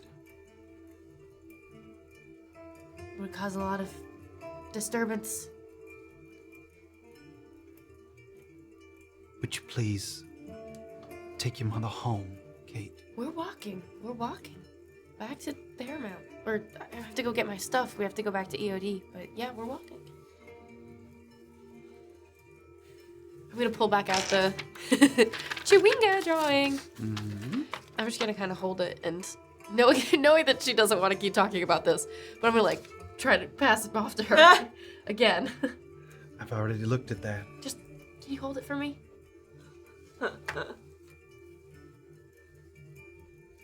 So the elemental, the symbol for the, is it the this one the Zaratan, yeah. Zaratan? Maybe the Zaratan, and there's an arrow pointing at maybe the bowl of the statue that is maybe an image of the Afriti. And then there's still the stuff going into the bowl, and I don't know what that means. I don't know what that means, Kayt. But if it has something to do with fire, seems like it'd be something flammable, right? I don't know.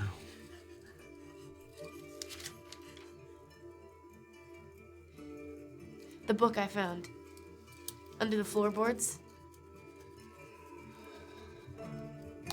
The There book is- you stole. There is no way you didn't know that was there.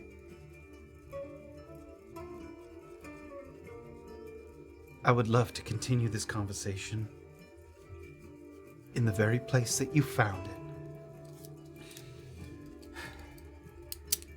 You know what's in there, don't you? You read it. I bet you could read it yourself. You didn't even need to ask anybody. Shut up, Kayt.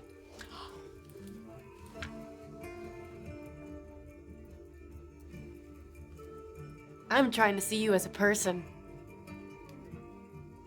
who had a whole life and not just my enemy. I would love it if you could see me as a person too. Shut up, Kayt. I know you raised me and you fed me and everything, but I'm not your pet. And I know you're scared, but you're also not alone. And we might be in the one place in the entire world where you can talk to me about this stuff. It's only gonna be scarier when we go back. It is scarier here. Far more so. Do you think maybe you're confusing your fear with a little hint of excitement? And that's freaking you out? Because you haven't been excited and interested in something like this in a long time? She turns, she walks ahead of you, like a number of steps, kind of shuffling along. You've reconnected with detention past. You're now kind of walking west back towards town. Okay, I'll keep heading back towards. Follow Gotta her get back to into town. EOD. Sort of see the limits of town start to come into view. A little bit of the noise of the thoroughfare sort of coming into your ears, and that's where we're gonna end. Oh, You guys should have stayed. Oh my god. I don't want to get blown up when he throws a fireball. He can't do anything like that He here. can't throw a fireball. You don't know what he could do? His magic You're right. is cut off. You haven't know talked what to he him do. since the statue got Maybe brought he up would with the elbow crowd. it in the knee really hard because I know he's good at that. He takes out a little taser and he's like,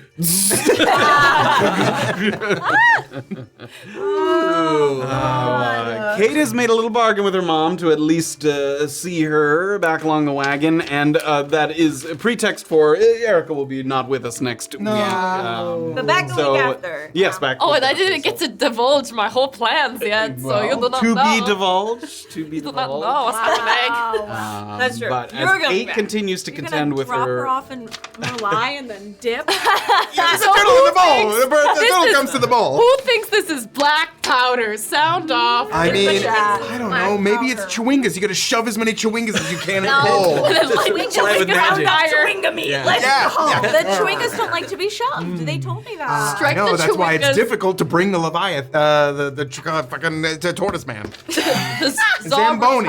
Zamboni. Yes, fucking. Oh my god, man. I think It looked like a turtle. Oh man, I almost had an ulcer. I think. That was- Oh my that was god. stressful time. I think we're allowed to. I don't know. thought This your is mom- official 5e art, which is why I'm going to bring it up. It's not like, not yeah. like using someone's Oh, art, it's but official. this is the. It looks like. Oh my god, they're so cool.